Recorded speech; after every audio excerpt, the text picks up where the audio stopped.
Good evening and welcome to Harrisburg City Council work session. All of City Council are members and Wanda R.D. Williams, I'm chair. Today is Tuesday, September the 14th, 2021. And this work session is rescheduled from September the 7th, 2021. I'm calling this meeting to order at 5:45 p.m. Ms. Houston, please do the roll call. Mr. Allett? Present. Ms. Bowers? Present. Ms. Daniels? Ms. Green? Mr. Madsen? Mr. Majors? Present. President Williams? Present, thank you. Please take note that Councilmember Asha Green had a tragic fire in her home last night. So Oh, wow. let's keep her in our prayers.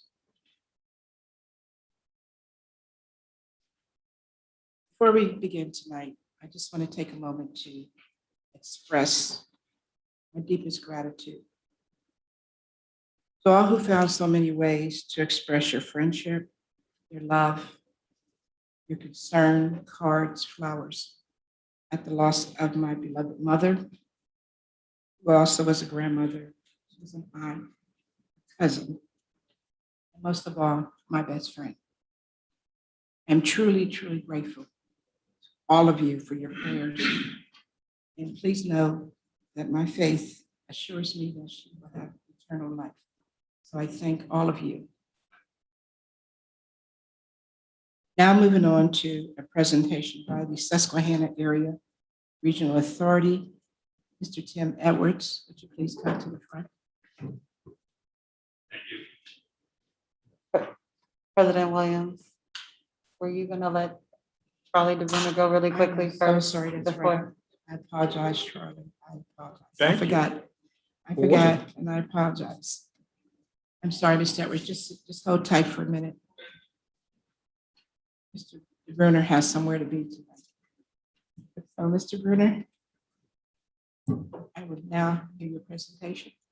Well, I had anticipated being here with someone from the administration to talk about the mid-year financial report that they did.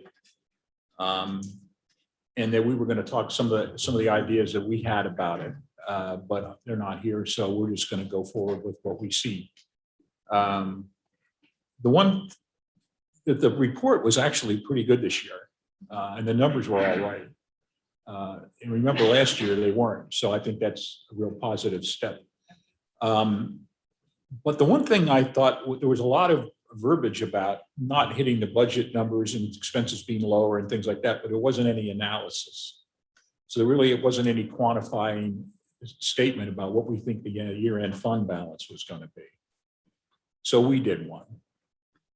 And I'll let Bill, when I say we, I mostly mean Bill, you know, but that he has to think, he has to work for me, so he has to say I help. So at any rate, we kind of ran out what we think the year end is going to look like. And now we have 8 months of actual data as well. So, you know, we only got 1 quarter left that's in play. And so I'm going to let Bill walk you through this and we'll summarize. And then if you have any questions, we'll do our best to answer them. And I apologize, I need to turn this over to my budget and finance chair. That's Mr. Ben Allen, so. You keep going. Okay. Go ahead. Okay, on the handout that you have, the top schedule is the general fund expenditures. We have historical data back to 2016. It's broken out by month, so you can see how much expenditures for every year, every month.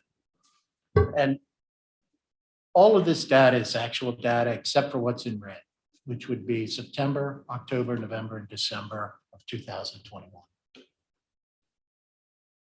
So if we looked at this schedule, you can see over to the very right, we are projecting approximately $65 million of general fund expenditures for 2021. And the schedule below is our fund balance roll forward. That's actually too. That's actual. So the city began 2020 with a little over $32 million in the bank. We also have projected revenue to be around $67 million for this year. The expenses carried down below from above 65.09 million. So we are projecting the general fund end this year with a little over $34 million. That clarifies my question. That clarifies whether or not we can pay and back to fund. I think it's pretty clear that we can if this holds up. I don't, we're not in the administration, so we're not, all we see is what happened. We can't tell you what's going to happen. We don't have a crystal ball. That's what the finance people and the mayor are doing. But this has been pretty consistent over the years. And our estimates have been pretty close to being on the money over the years. So we have a fair degree of confidence that this is going to be the right number. The good news is when we kind of start talking about the AMBAC debt, we don't have to do anything until we know. We don't have to pay any money until December or until January 2022. So we'll know exactly what we have then. We also, well, we did a scenario for you that showed paying it all off at once, and it was savings were quite remarkable. Even if you pay it off over 2 or 3 years, the savings are still substantial. And we're looking at this from a taxpayer's perspective about, millions of dollars in interest. I think we're going to save 14 million in interest. Yeah, all right. So anyway, I think we'll be able to do it. I think we should do it. I did have a conversation with, I heard from a couple people that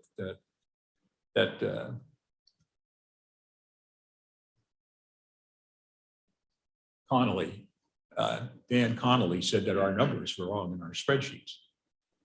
But we had a conversation with him and he never really said anything about wrong numbers. So I don't know exactly what that was about. He did say something about we didn't account for the time value of money, but we think we did. And he did say, I said, are you telling me that if you are trying to tell me that if we pay this down, it will cost us more than it would if we refinanced it? And he said, yes, didn't he? And I said, well, I got to see that. So I asked him to put something on a piece of paper, but I haven't seen anything. And it doesn't make sense to me. I don't see if it can make common sense to anyone, how that you could borrow money and it costs you less than if you paid it off. It doesn't, you're paying 6% interest on it. So anyway, I'm looking forward to that.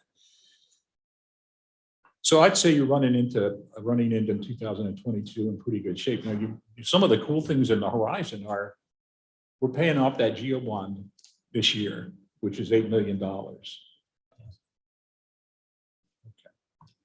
Yeah, all right, I'm already there. Anyway, yeah, we'll pay that off in 22, and then we have the additional revenue associated with the permanency of the tax, which is worth about $20 million to the bottom line of the city starting in 2023. So I think it would be useful from a policy perspective to try and be conservative for another year. We've lived this long. Maybe we could do it for one more year, not spend too much money, pay that debt off. And then when 2023 comes along, there's a lot of potential to do a lot of things. Debt-free.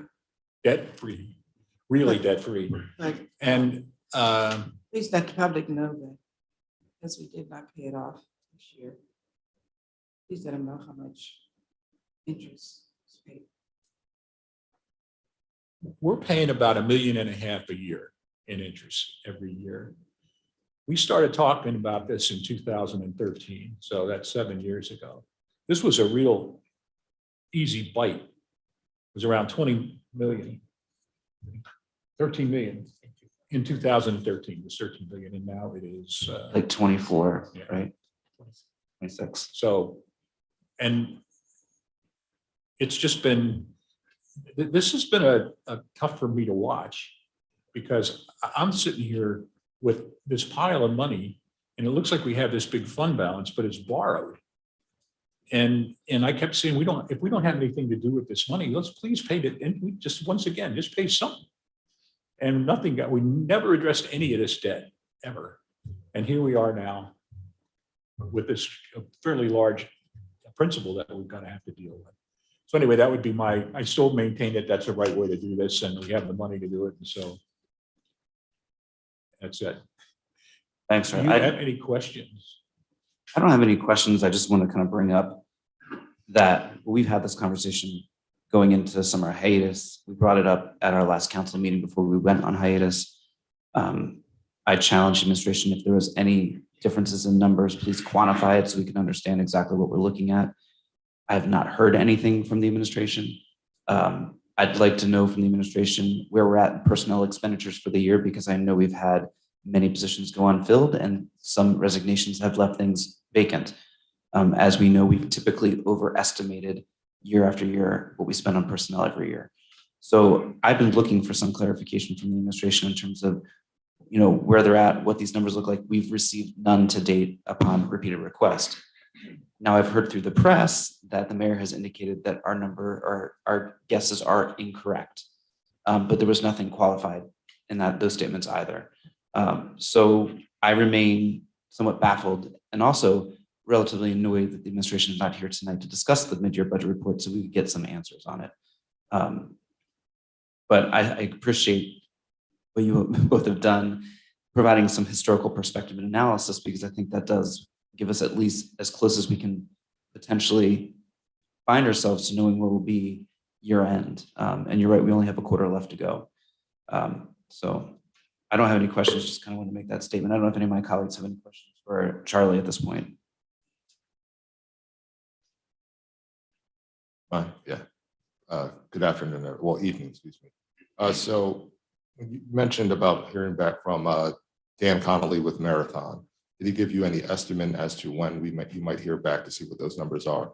Is there any indication, does Mr. Grover, do you have any knowledge of any of that communication or knowledge as to when we may hear back from Marathon Capital regarding? I'm not sure when the controller and Dan spoke or Bill spoke. Learned about that this week, so I believe Mark and Mr. Conley are going to come. And we're going to have a conversation there. That's as much as I got. So, but I don't know if the conversation is happening. Okay, and Controller's Office, could you give us like a sense of the timeline when that occurred, when that initial correspondence? Last week. Last week, okay. It was just a phone call. There was no documents, there was no papers, nothing. So, I mean, I wouldn't have done it that way. Right, okay, yeah, and I agree with my colleague, Chair Allett, about it'd be great to have someone from the administration here to be able to have this conversation with. But again, we look forward to, that we've been asking for months now for a certain conversation. So hopefully those things will come to fruition. Thank you. Any other questions, comments? Well, thank you for coming in, Charlie. We appreciate it. Always good to see you and Bill. It's a pleasure. As you well know, I love going to meetings. I know you do. I love when I get to drag you here. We can ask you, Charlie, to come back whenever the administration is going to present the mid-year report. And I ask you to return when the Sure. when the administration decides to come to the meeting to present the mid-year review, please.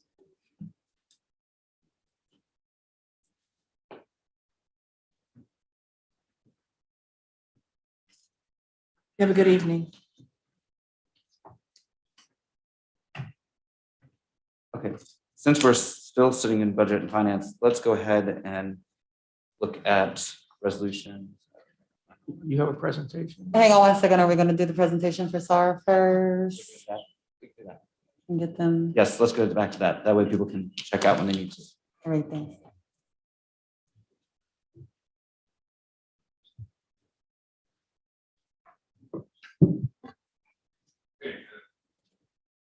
you. Thank you. My name is Tim Edwards. I'm the executive director of the Port Authority.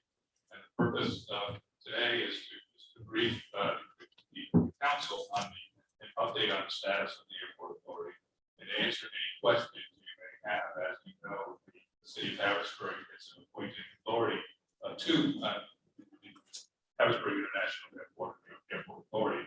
And we do appreciate the opportunity occasionally to present ourselves and to provide an update.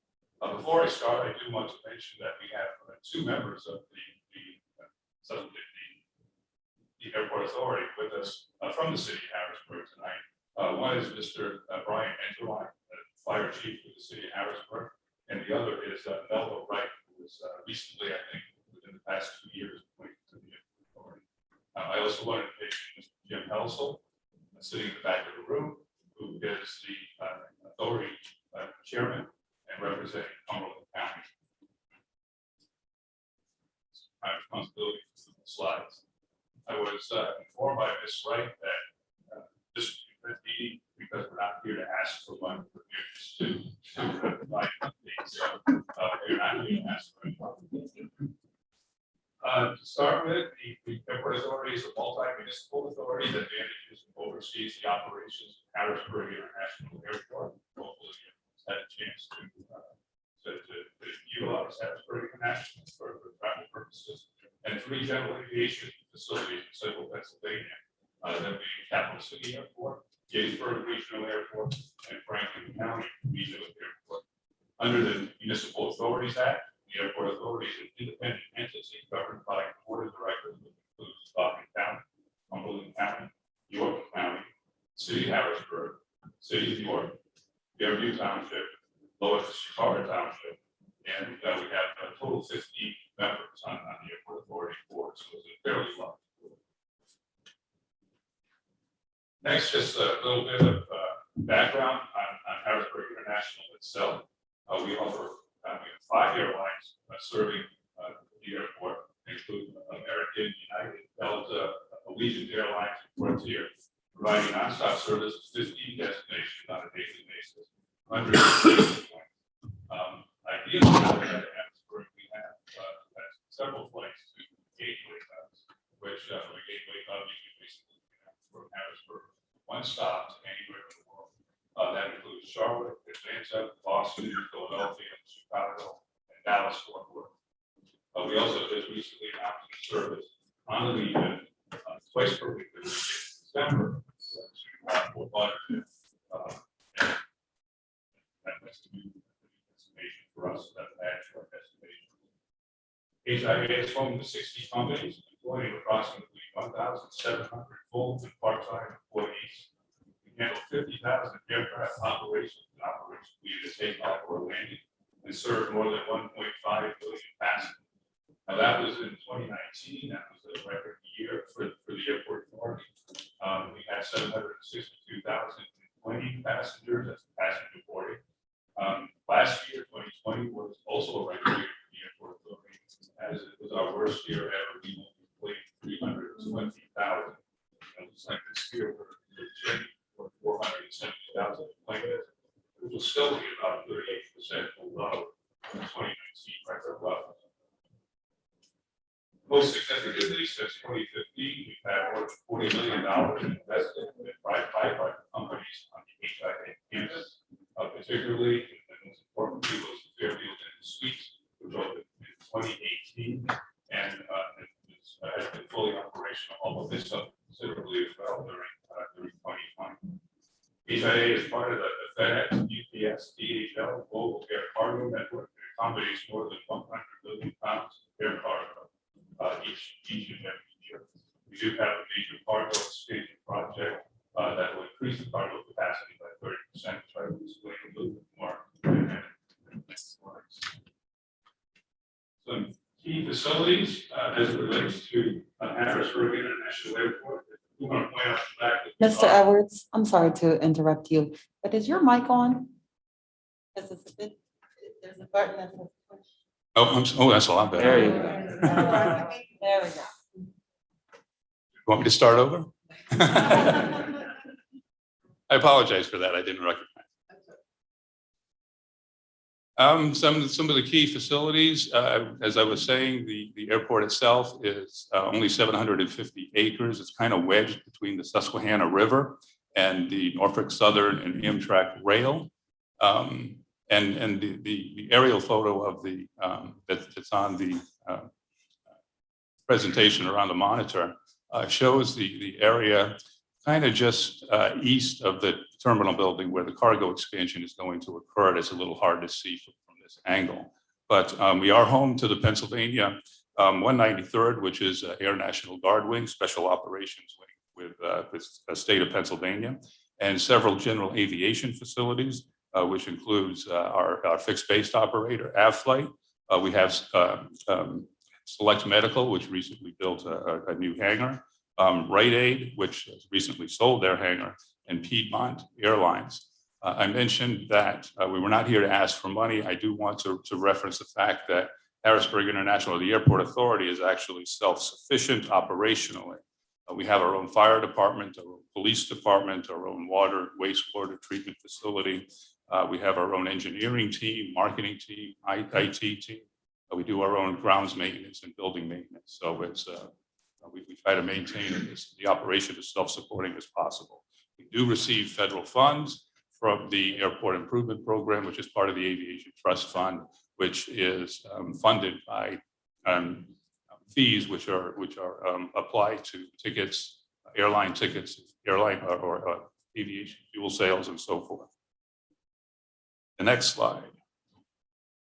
I mentioned the cargo expansion project. This is our next significant multi-year capital improvement project. It's a $64 million expansion of the air cargo complex, which will increase capacity, as I mentioned earlier, by 30%. The expansion is actually broken down into two categories, one being the land side, which is the public side of the fence where the parking facilities and processing facilities and so forth will be located.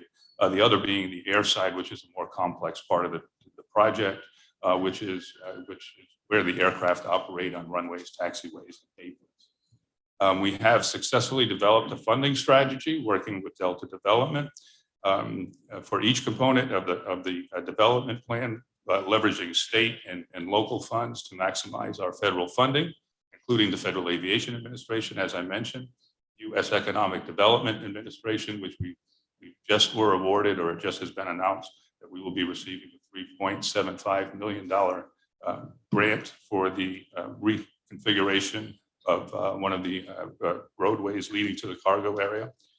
Bureau of Aviation, of course, Pennsylvania Department of Community and Economic Development.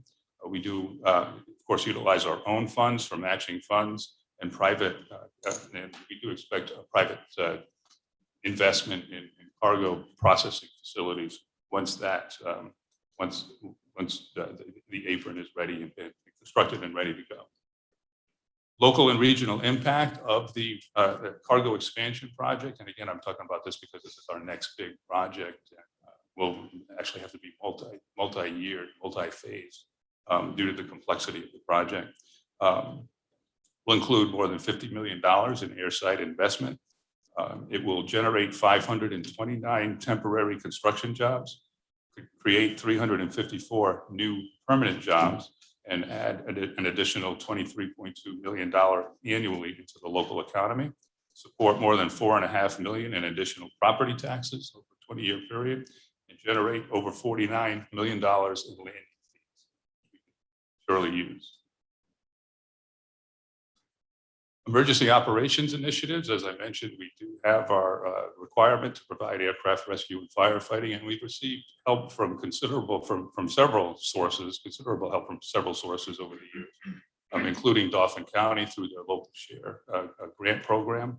2019, we used the local share grant, the gaming grant, to purchase a mini pumper, which we use for access to parking garage and to other small needs as it relates to the fire department.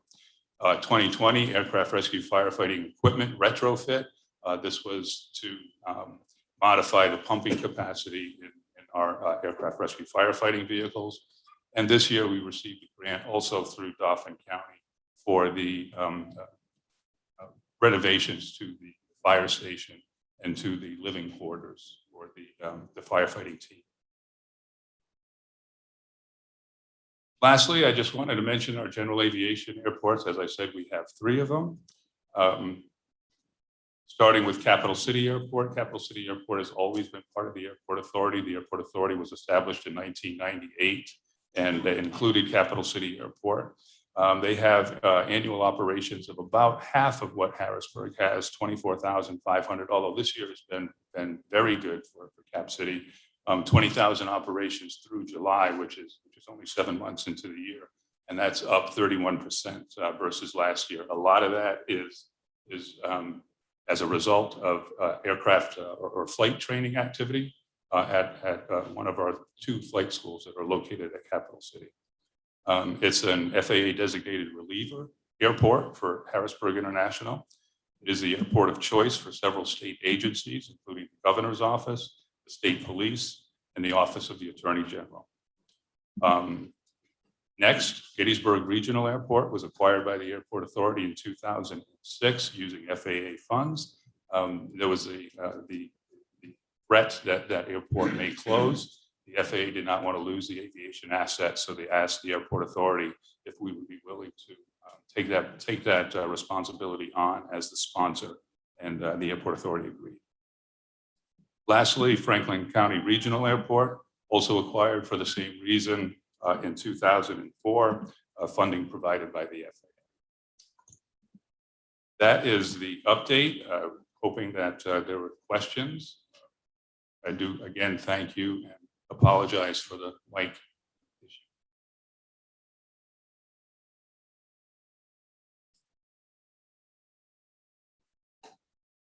Thank you, Mr. Edwards. I'm going to start at my left. Ms. Bowers, do you have any questions at this time? No, thank you. Thank you, Mr. Edwards, for your presence tonight and your presentation. Thank you. Thank you. Mr. Mattson. No questions for me. Thank you. Thanks for coming out tonight. Ms. Daniels. Mr. Majors. Yes, I have a couple questions.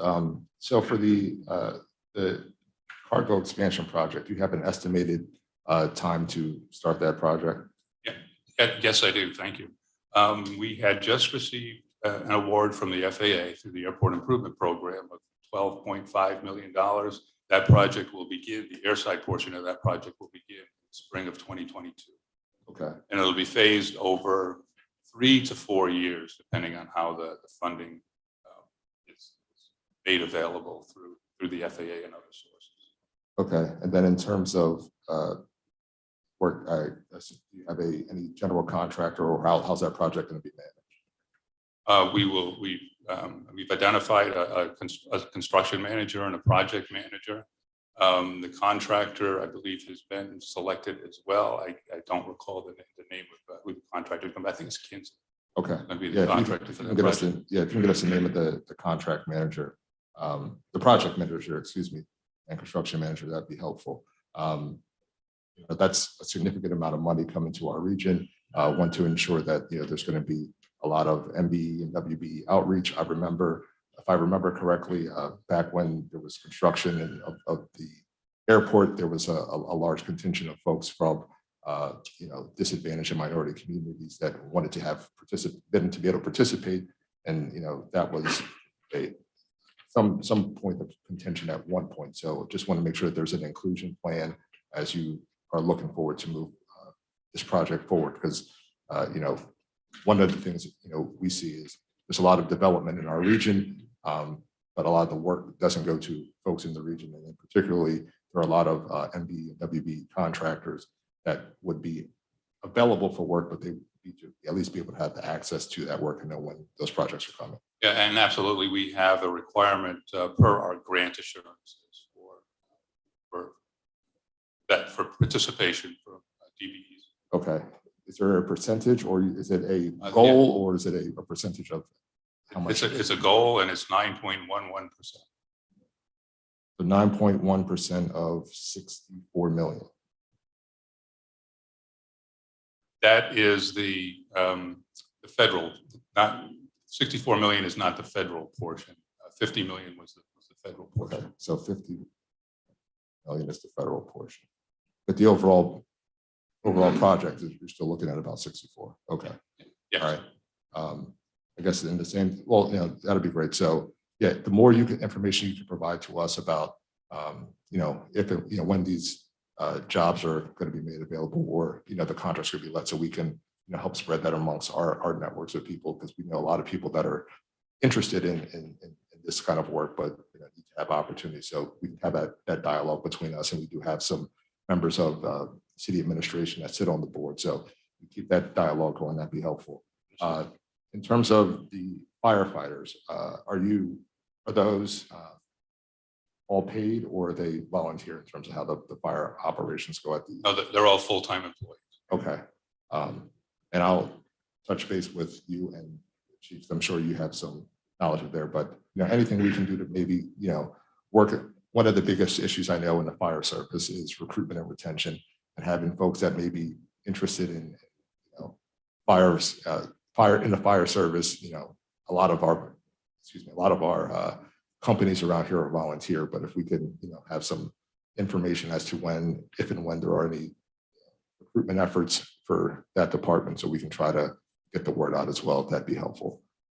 Yeah, absolutely. We do have some turnover in the fire department because just the nature of the work is a little bit different. It's not residential. Oh, it's all absolutely. aircraft rescue firefighting is specific to that focus.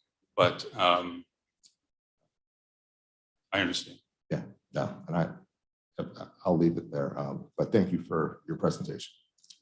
Thank you. Mr. Elliott. I don't have any questions. Thank you. Thank you, Mr. Edwards. Mr. Major touched base on what I was going to ask you. That was about the MDWB. So thank you very much. Thank you. For being here this evening and giving us an update on the Susquehanna Regional Airport Authority. Thank you very much, and thank you for the regular interaction and the just being part of the airport authority. It's really worked out well. I know this goes back to many years, and there was always some question as to when the airport authority was formed, and it was the operation was taken over from the PennDOT and the Bureau of Aviation, how that was going to work, but it's been very, very, very successful. So thank you. I will turn the mic off, and I do apologize for the and we wish you confusion. much continued success. You're welcome. We will now go back to the Budget and Finance Committee, and I'll turn it back over to Mr. Allen. All right, thank you very much. Up for discussion tonight is Resolution 61 of 2021. Cheyenne, would you go ahead and read that into record? Resolution 61 of 2021 is a resolution authorizing the city of Harrisburg to negotiate and enter into an agreement with McClure Company to perform an energy audit of the McCormick Public Safety Building and to negotiate, enter into, and carry out a guaranteed energy savings agreement to upgrade the building's HVAC system. Thank you very much.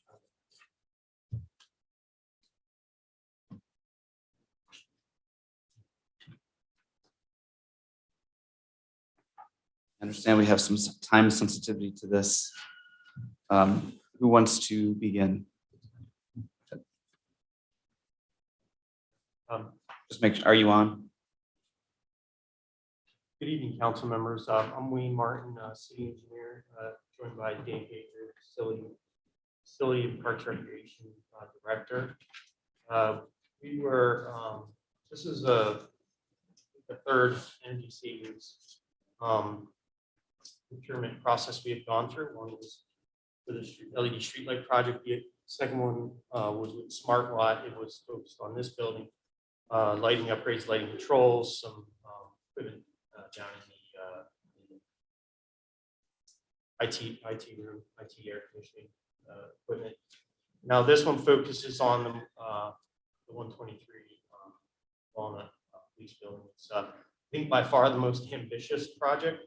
This one doesn't require any borrowing, unlike the streetlight. This is budgeted 1.5 million. Some of the funds from general fund, some funds from county gaming grant. But just like the other ones, it was done through an RFP process, which is authorized through the guaranteed energy savings agreement. There was a selection committee of 4 members: myself, Dave Baker, the Parks and Rec and Facilities Project Manager, someone from the solicitor's office. Isaac. So each of the committee members ranked the applicants, their proposals, and the procurement manager for the city summed the scores, and the winner, the recommended consultant was McClure Company. We also did interviews of the companies that provided proposals, but McClure was the highest ranked. So we're here today to recommend that we enter into this contract with McClure. Answer any questions about why they were selected. But before we do that, I'd like maybe Dave to explain the project in a nutshell, and also the necessity for the project. Council. So I think this is a project that we've all talked about in the past slightly. This would be in stage. This particular project would be the guaranteed energy savings audit part of the project. It wouldn't actually be the construction side of the project.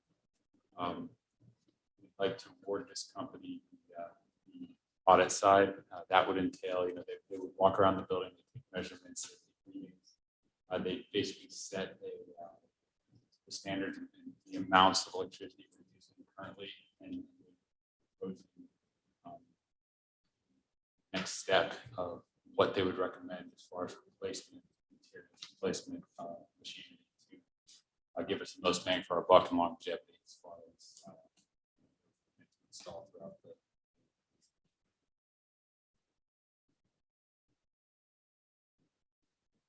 One of the papers you guys have is a rough timeline. It's the very last page. Give you our proposed estimations here.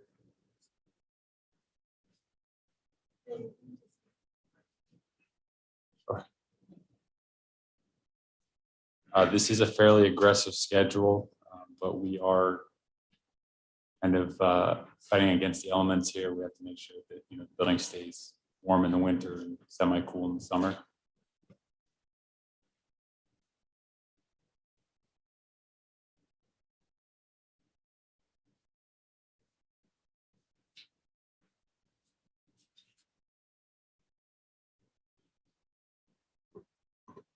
Wayne, I think you said this. What was the overall cost of this project?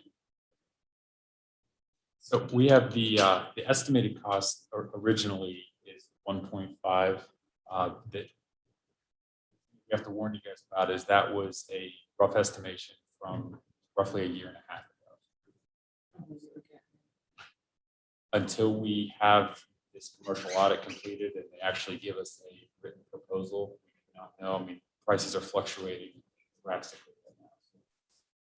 Not even always how much it's the availability.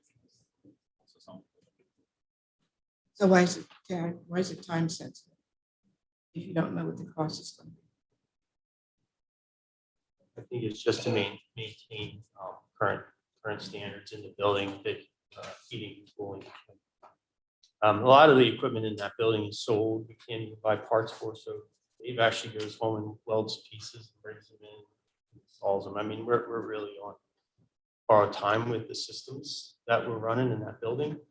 So it's definitely time sensitive that we get the process started. So the first thing they're going to do, this is the audit phase. They're going to come in, they're going to assess the building envelope, the equipment that's in there, and what size equipment to replace that existing equipment, and what's available. And the one thing about this project, even though we're looking at a $1.5 million budget, it has to have that 20-year payback. So we have to save enough energy over 20 years to pay back that 1.5 million investment. So if it creeps up to 1.6 million or 1.7 million, you still have that 20-year payback. It's still going to make financial sense for the city, even if we unfortunately we had to dip into cash reserve or some other, some other project in order to shift funds. But the goal of this audit is to come to that number, and then that'll be the first step. It's the measurements and everything necessary to it's basically a preliminary design, if you will, of the systems. Okay, since you're stating that the building is antiquated, what are we looking at as far as, down the future for extended change orders. So you're giving me an estimate of 1.5 today. Really don't know, roughly that was a year and a half ago. Have we allowed for change orders in the different parts that you said we were antiquated and we would not be able to purchase? So what are we looking at roughly? Instead of 1.5, are we looking at? So we'll have, we intend to come back to city council with this, with the actual contract for the implementation. So this is just to get to that, this is just the audit phase to get to that number. Do you have any concerns, though, if we're approving it now, hiring HB to do it, having them come back and have the cost be way outside of the realm of what we can do? Is there like a cap or a parameter that we're working in on that? I mean, our original solicitation went out and said, 1.5, don't, and we didn't get laughed at, right? I mean, Okay. But that's not, I mean, I know so much is changing. My only concern is like, let's go in contract also, like, if it's double, are we going to be in? Are we going to be able to proceed? So this is a two contract step under GIZA. This first part is essentially free to do the audit. If they come back and say, it makes no sense based on the proposal you put out here now that we've looked at it, frankly, everyone's back at the Okay. table to look at it. That's fair. But this gives us the numbers and the actual data. That was my to know only what we're doing. concern going into it, knowing that we may not know solely until we get to that point. But that's fair. That's fine. I'll open up to questions from my colleagues. Let's go down to hours at the end. Thank you. Solicitor Grover just sort of clarified my interest. So I don't have any other questions. Councilmember Mattson. No questions for me, thank you. Council President, you want? Yeah, so who will be the city staff meeting weekly for any change orders or upgrades, additional upgrades? Who will be responsible for keeping in contact with Right. HB before company? Currently, we have Debbie Reinhardt, who is our project manager for the department, and she will, I'm sorry, say that again? Deborah Reinhardt Oh, okay, is the name of the individual. She is the project manager for the department, okay, and she will be tasked with, if not weekly, daily communication with the contracting company in all aspects of construction. certainly. I would just like to ask that you come back to city council, let us know about additional costs that you Absolutely, may yes, incur. absolutely. Keep us updated on that. That building certainly needs that. Maybe you'll come in under budget too, right? Oh, I hope so. We hope so. We It always, happens. It's yeah, happened. we always want to save money. Thank you. That's all I have. Councilmember Majors. Yeah, the only other question that I have was how does this reconcile with, I know, the desire for us to, potentially either move out of that building or do a complete reno of the public safety facility. Those are things that we at least had discussions about for the police. So how does this 20-year, savings audit reconcile with our desire to, do a complete overhaul or relocate public safety?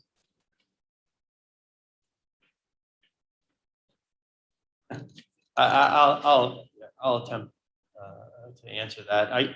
We've had other parties look at this building for possible conversion into incubator space or residential apartments. And the one thing about this building is it's two things. One, it's sort of integrated with the Martin Luther King building, both the systems and it's actually physically connected with the overpass. So that's always a challenge. And then the second thing is, on the flip side, is it actually is probably a little low for residential. It should be maybe a little bit more floors to get more units per square footage or whatever. But it's all masonry block construction on the outside, so fit out interior is not an issue. So I think that this project will fit nicely into adaptability in the future and fitting out different floors. So if the police maybe branch out into the community, which I know is always the goal, the substation was built perhaps in Allison Hill, perhaps another substation or even a precinct uptown or something like that to sort of spread out to the community. If they can consolidate it into, 2 of the 3 floors, and then that gets to be used as some other space. I think this project would fit nicely into that vision. But that's probably the best I could do right now because we're just trying to, put our fingers in the dam, so to speak, make sure that we can turn the heat on.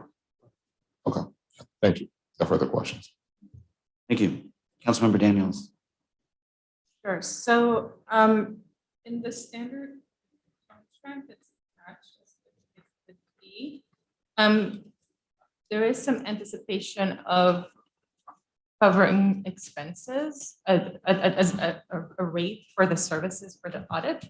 But it's not there, and I imagine you guys will eventually find out. So it looks like there is some payment for the audit portion of the contract.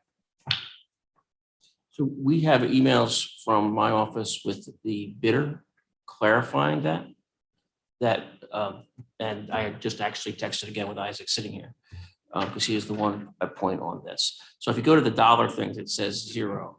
I think if we get to a point where the audit reveals that nothing can go forward, there could be some expenses with the audit just to make up for actual cost, hard costs. But the fees aren't there as I understand it from Isaac. It just, if there's hard costs to these folks and we walk away from the whole project, there could be some expenses for their time.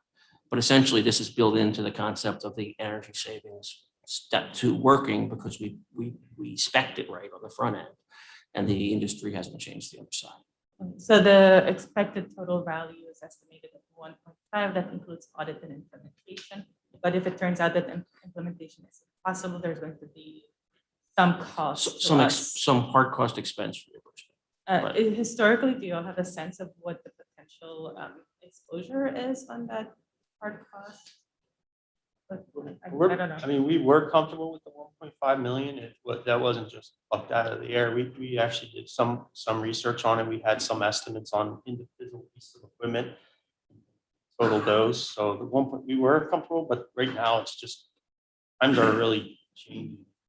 Availability of equipment is big. Availability of equipment and labor is really challenges right now. But I think what Neil said, but I think the more likely scenario and the reason why there's probably going to be some language built into this contract is not that we can't meet the $1.5 million budget or get something close to it that suits our needs. It's that from their risk is that we walk away from something where they say, here it is, 1.49 million. And we say, yeah, we changed our mind. We're going to sell those. That's where they've invested a lot of capital, a lot of time, and for us to walk away. So typically there's some language built in there that helps them with that risk, that if we just walk away from something that they spent all that time and money and met our goals and met our needs, and then we just walk away for no good reason. I just like to make sure that we're protected in the other scenario where they do the audit. It turns out that doing anything is ridiculous. It's not worth it. And then we end up having to pay back $800,000 for the audit. Yeah, I think the underlying thing is this is the method that's been come up with because the system is so frail that something has to happen.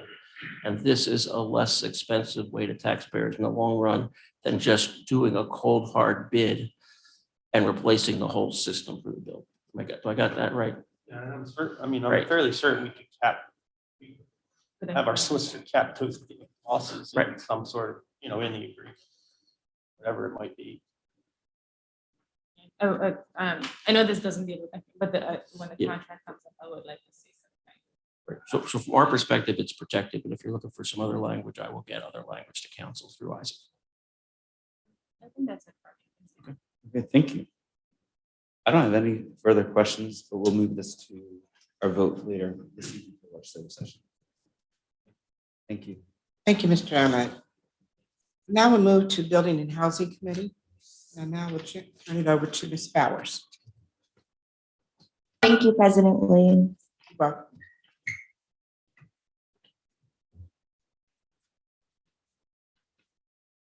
Building and Housing Committee has 2 resolutions to discuss this evening. We will begin with Resolution 58 of 2021. Ms. Houston, could you please read that into the record? Resolution 58 of 2021 is a resolution authorizing the city of Harrisburg to negotiate and enter into a professional services contract with Steve Zimmerman to provide access and service of the city's historical mainframe programming operations and related services in the Bureau of Information Technology. Thank you. Good evening, Mr. Bortner. If you wouldn't mind providing an overview of this resolution, I know it's an annual contract, but if you could please provide the overview for attendees. Good evening, Council. I'm Steve Wood, Director. As you know, we've been using contract for 2022. Compensation is the same as the 2021 contract. It's going to help us bridge from the mainframe to our system platform. For 2021, the contract was about $30,000 under what was in the contract. Hopefully we can stay under.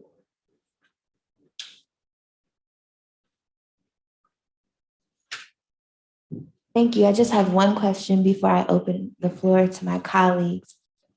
I know we ask all the time, how long do you anticipate contracting with Mr. Zimmerman? We're going to talk about that in the Next. next resolution, but just to give you a sense, project to migrate to the new system should end.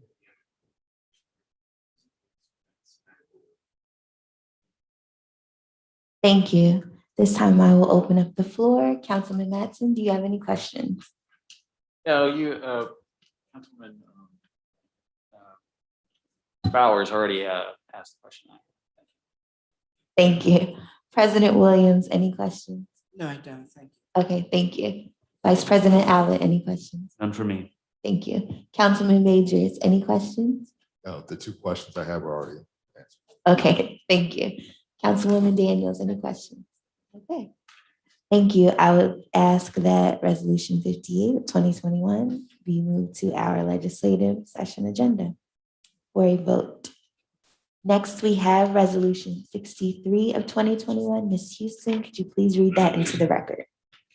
Resolution 63 of 2021 is a resolution authorizing the city of Harrisburg to negotiate and enter into an agreement with Tyler Technologies to procure a new software solution that will, among other things, phase out the city's existing mainframe, consolidate operations and financial management onto a single ERP, phase out the city's payroll software, replace the city's accounting software, and integrate with existing systems to increase efficiency. Thank you. Okay, Mr. Bortner? Okay, so just talk about the mainframe. As you know, it's about 35 years old. So It's about time, huh? It's about time. And as we started evaluating, we decided to expand the scope of finance and tables. Well, so we put out a letter of interest in November, 7 responses, had 4 demos, and ultimately determined that Tyler Technology was. It is a cloud-based system, so it's kind of the direction was going. It will impact every city employee that uses any of those systems. And the conversion cost is about $651,000. The annual cost is about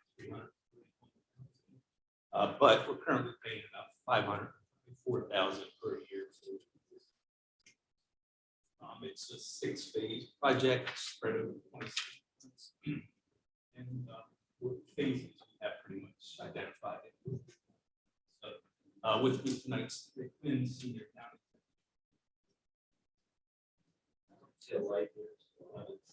There's a button in the middle. Okay, thank you.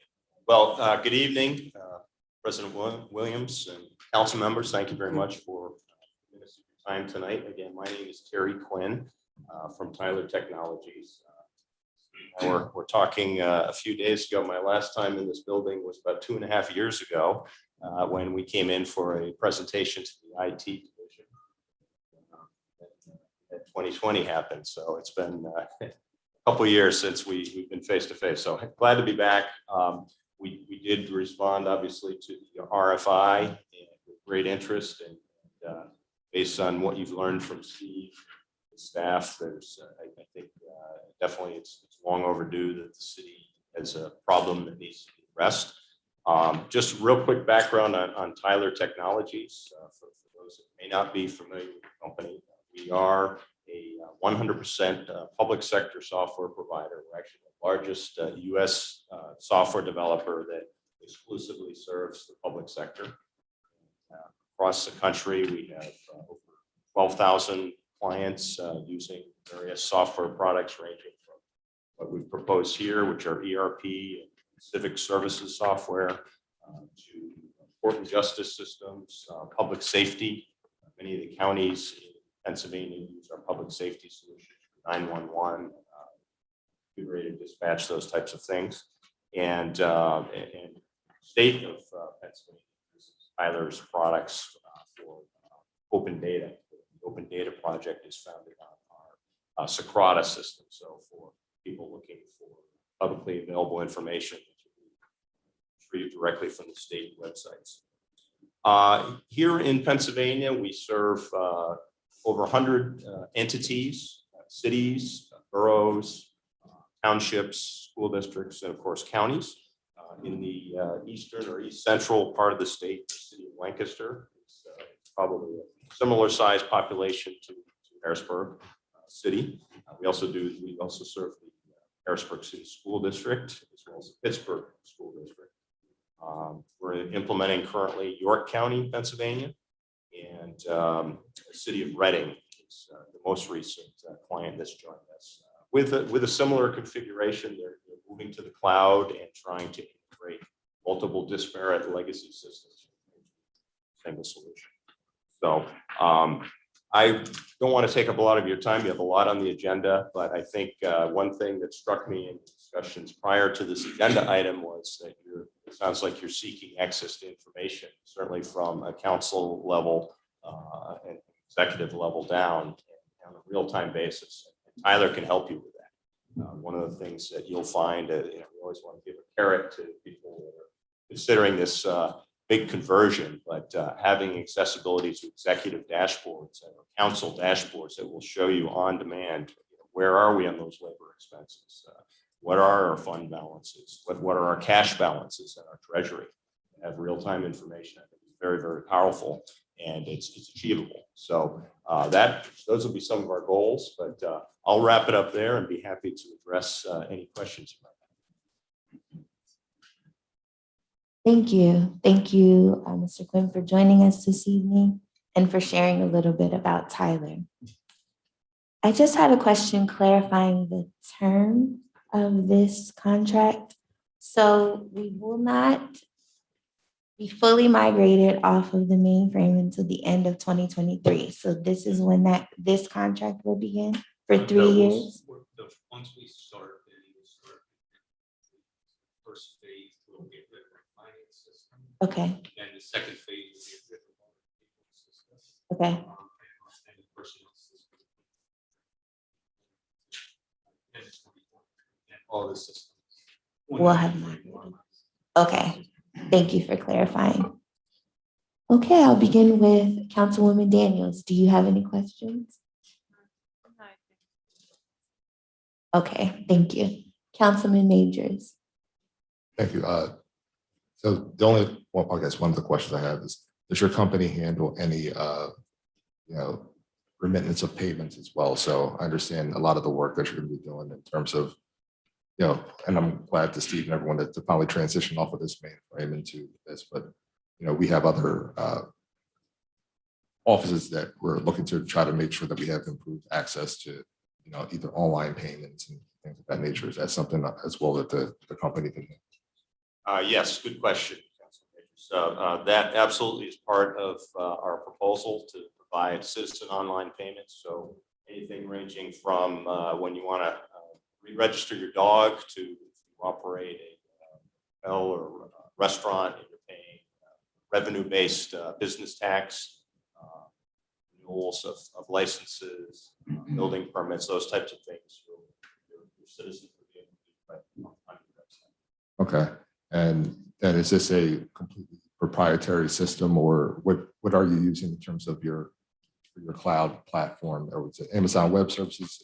We use, we actually have our own data centers. Tyler owns one data center, owns all of the equipment and the infrastructure in a second data center.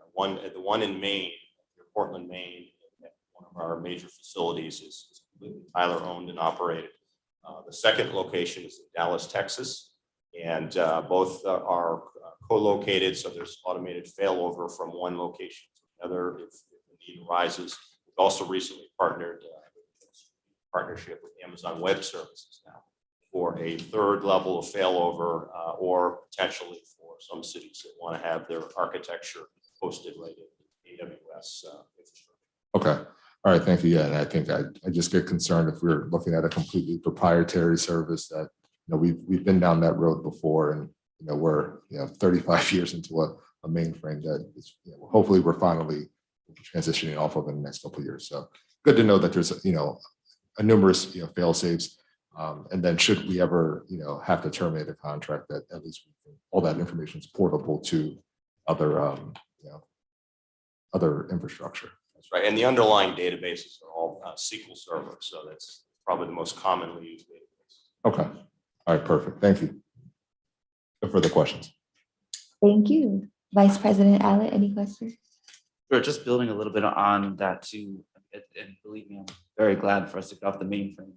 With us hosting it, that means from a security standpoint, it's been less susceptible to the web-based world that we're living in. So talk to me a little bit about like data security and just that. We're living in the era of data breaches and cyber attacks and things like that. How have you handled that with your municipal clients? Sure. That's an excellent question. And the real question is not if you'll be hacked, it's when you will be hacked, because it's happening constantly. And candidly, Tyler can protect Harrisburg's data better than you can protect yourselves. Not to boast, but there's an economy of scale there. We have an infrastructure, staff investment, both internal and external consultants that around the clock, active threat hunting, combination of software and people working around the clock to monitor intrusions, and deal with them. And look at the anatomy of a cyber attack. It's not doesn't happen in an instant. They're out there probing constantly. They're looking for a backdoor into your system where they can put an agent out there and then start to explore. And it happens over weeks or months. So those are the types of things that are what we call Tyler Detect, is our monitoring service that is monitoring for those things. And as soon as something's detected, they jump on it and solve the issue. Thank you. That's all that I have. Thank you. President Williams, any questions? Yes, can you tell me what's the total cost of replacing this mainframe? So the initial conversion cost plus the first year annual cost is $981. And then it's $331,000 every year. Yeah, For the next 3 years. for every year that we. Oh, continued process. Okay. But And the what, initial contract is. and that's also coming out of the general fund. Yes. And part of general fund and part of neighborhood services, which is what we do. So what would be the first, I know you replaced the mainframe, but will accounting or payroll, what will be the first? First thing will be We'll be the looking finance system, so the animation system. That will be the first. Yes. Please, yes. Do And that that's today. a very old version. that we're currently Yeah. running. Is there, this company, is it based in Harrisburg or where's it based? Actually, the company is headquartered in Plano, Texas. So will the city be responsible for any overnight travel expenses of your part, or Well, we your have. company will be paying? During the past year and a half, we've been providing 100% virtual deployments. We've adjusted very well to operations under COVID and the record number of go lives in 2020. So it certainly is feasible. Our policy, as of today, subject to change, we were back to travel. Assuming the client agreed, Tyler team agreed that the best location to provide a certain service would be face to face, we're open to that, but we follow the health standards for should things change. We have to correct 100%. All I have, Ms. Bowers. Thank you. Councilman Mattson, any questions? Yeah, it's just one. You mentioned in some of your previous comments that you have done this work in communities similar to Harrisburg. Was there any issues when you were implementing this software that council should be aware of that you experienced in some of these other communities? That's an open question. I would say there's always issues, and it's critical that council, at least a delegate of the council, is part of the executive steering team for the project. As Steve has indicated, these are not quick solutions to put in. It doesn't get installed in 90 days. Our financial HR implementation might run 12 to 16 months. We have there's project management built into our service plan where we have bi-weekly status calls with project managers on the city side, and certainly escalation to leadership and council where needed. So I think it's great for council to keep foot in the water, so to speak. Hear the questions. I think the challenge can be sometimes when you get into a situation, or maybe at the department level, decisions need to be made, and one department might not agree with another department. So that's where we have to escalate and ask for leadership. I think the key point is good communication in both ways. Yeah, a follow-up question is you mentioned the steering committee. Is there currently one, and is there a member of council on it? When can the council member serve? We haven't finalized it yet. Mark Woolley and I have been there probably will be 8 or 9. Very much. That's it for me. Thank you. And Steve, I'd be happy to serve on behalf of council. Thank you. If there are no other questions or concerns, I'd ask that we please move Resolution 63 of 2021 to our legislative session agenda for a formal vote. Thank you. This concludes the work of the Building and Housing Committee. Thank you, Ms. Bowers. Now we move to the Public Works Committee. Mr. Majors. Thank you, President Williams. There are 2 resolutions in the Public Works Committee today. Resolution 62 of 2021. Ms. Houston, please read that into the record. Resolution 62 of 2021 is a resolution authorizing the city of Harrisburg to negotiate and enter into an agreement 10 or TEN, a DLH company to provide street light maintenance services for the city of Harrisburg. All right, thank you. I'll turn it to Mr. Martin. Thank you, Councilman Majors, city council members, again, Wayne Martin, city engineer. You'll recall back in 2015, the city entered into a guaranteed energy savings contract with the Efficiency Network, also known as 10. Part of the solicitation part of the reason they were selected was they scored very well on the maintenance support side. We haven't had to use them for that maintenance support side. This would be the first contract since that initial contract where we utilize their services for maintenance. There is a warranty on workmanship and materials. The workmanship warranty sort of fleshed itself out during the commissioning. So if there was a problem with the install or something, the light never came on and we had them go back out and fix it. The materials, there's a 5-year warranty on the decorative lights, about 1,600 decorative lights. Those are the post-top retrofits in the city, the decorative lights. And then 10-year warranty on those Cobra head style fixtures. Lately, we've been having some issues with those Cobra head style. And it's not an initial, hey, the light doesn't work. It's that the light comes on, then that driver gets hot and goes out. So we're working, with the manufacturer and stuff, but having someone like the Efficiency Network who has those contacts, who made those initial purchases and who continues to purchase these items for other deployments would be advantageous in getting these warranty items addressed.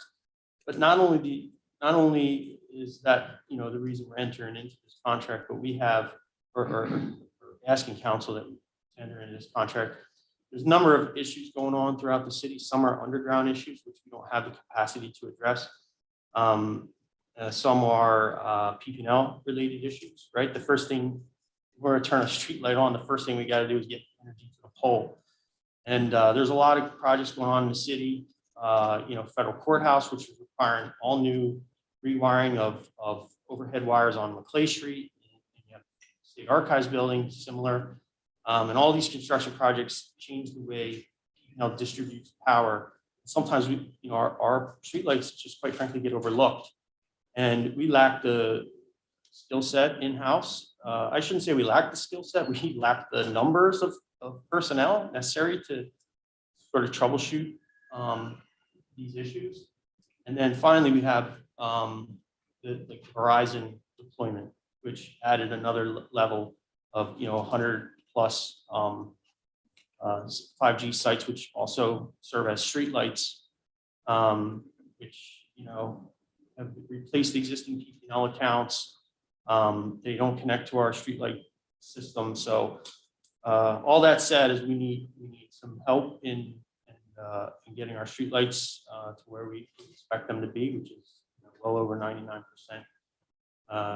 success. And but even at 99%, that's 6,000 streetlights. That's, you know, 60 streetlights out. If that's your neighborhood, that's not acceptable. So 99.9 seems more realistic. So the contract itself, at least the first phase, is broken out into about 101,000. There was 150,000 reallocated in April for streetlight repairs, and we accomplished some of that. Some of that was like, you know, we have to spend money for knockdowns along Front Street and money reimbursed, hopefully through insurance if we found out who did it. But so that, you know, we spent some of that money with various contractors where we know the issues, but this is a more global contract. So current conditions assessment around 17 or exactly $17,980. Basic repairs, $147 an hour, 350 hours. Material, so they go out to the light, they find it's a piece of triplex, they purchase a wire, put the wire on, they mark that up 20%. And then node reconciliation, that's the nodes for the Lensa system and also for the 5G sites. And then reconciling outages with PPL, 120 hours budgeted for there at $70 an hour, is $8,400. So that we're just asking that we can enter into this contract. The other thing, truth be told, we've had a lot of vacancies in our department this year. And even when we bring people in, it's going to take a while to train. So we have six positions available, and we have 4 filled. So and that's pretty much been consistent all year. We've been about 2/3 capacity. We have those 2 resumes or those 2 notices out there, and very little interest. So hopefully that changes, but in the meantime, we're gonna have to catch up. Thank you. And I guess one question I do have, you know, with, you know, cost of materials, are we we have a maximum cost of the proposal? Are we expecting any additional costs, or should we make any changes to what those overall numbers are? So the solicitor's office can correct me if I'm wrong, but the way we were going to enter into this contract is, one, we only have 3 more years until the warranties are gone. So within those 3 years, we really got to take advantage of that time period. So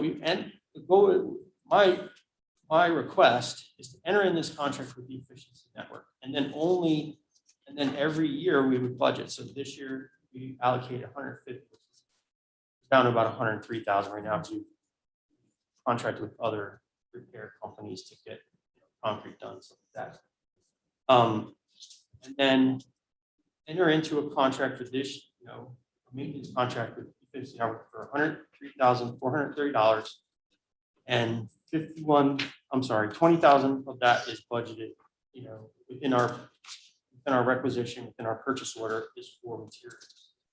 So this is not necessarily let's go buy, some of our poles are $20,000, right? Right. So this is, hey, let's fix the triplex, let's fix this underground wire from, this light to this light so that that whole string comes on. It's not big capital investments, it's just necessary repairs. Now, if they determine that, hey, you need to make some capital investments, perfect example is the corridor going up to the Cameron to State Street. Every one of those lights are out. There are so many breaks in there. There's no fix now without trenching and new sidewalk and new foundations and new lights. So that's a capital project that we would have to budget separately. That's not this project. This project is get as many lights on as we can. Well, we're still under warranty. While we're still under warranty, get all those warranty issues addressed, get these reconciliation, all these 5G sites, so people is charging us the proper tariff rate, or maybe they're still metered, and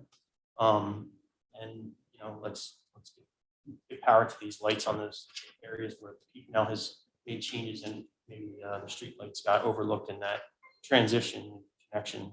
Okay. All right, thank you. I'll open up to questions from my fellow members of council. I'll start to my right with Councilwoman Daniels. Do you have any questions? Yeah, so how is this maintenance contract reconciled with the collective bargaining agreement? Right, so there is very little in here that we would self-perform. So we don't do concrete work. So we don't dig underground and do underground repairs. We don't pour foundations. We basically swap out broken lights, but we're finding that's not really our issues. And the lights that are broken, a lot of those are warranty issues. So we've already paid for that light and that warranty. So it's just a matter of exchanging equipment. The problem with us is we're having trouble proving that it's a warranty issue, because when I plug that light, when I take that light and plug it in at the shop, it comes on. But only after like an hour, the driver starts to heat up and that light shuts off. That's a warranty issue. That's a design manufacturing defect. Is this happening to every light? Is it only certain lot numbers? We don't have the skill set, the capabilities to just start, taking all these lights and where they're at. I mean, they were all inventoried and serial numbered and lot numbers and everything. All that information was taken by the efficiency network when they did the build. So they're in the best position to help reconcile that. So, to answer your question, I don't know of any work that will be done that directly conflicts with collective bargaining agreement work. Could there be during the course? Perhaps, perhaps some of those lights are just, wired wrong or something like that. But, right now we can't fill the positions, and we have an open invitation to do as much overtime as you possibly want.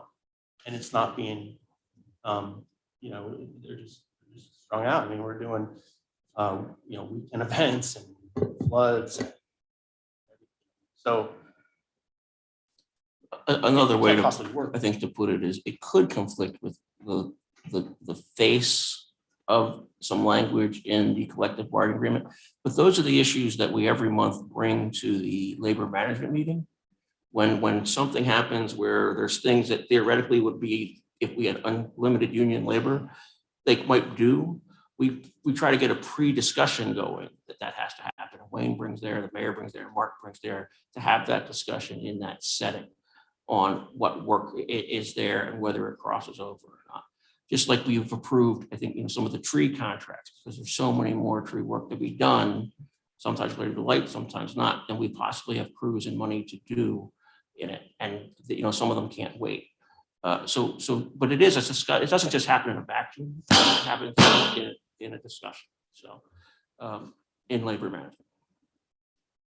Maybe a better way to answer is the first truck roll is always going to be always.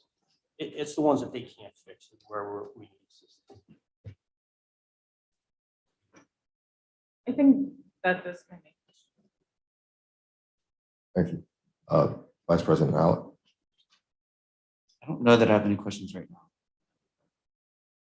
President Williams.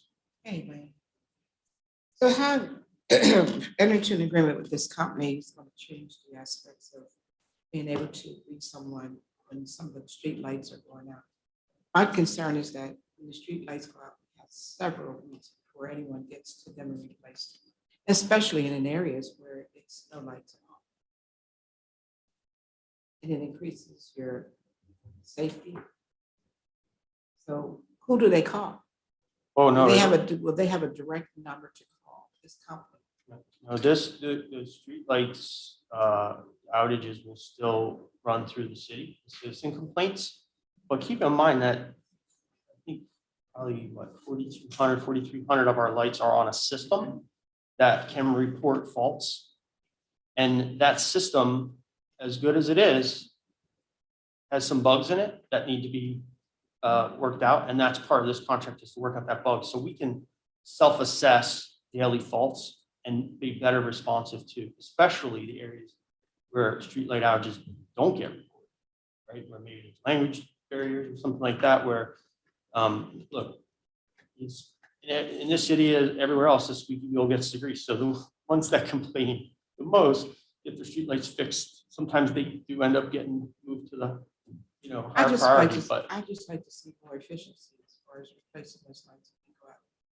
Shouldn't take 2 or 3 weeks to replace lights, especially now we're going to enter into another agreement with another company.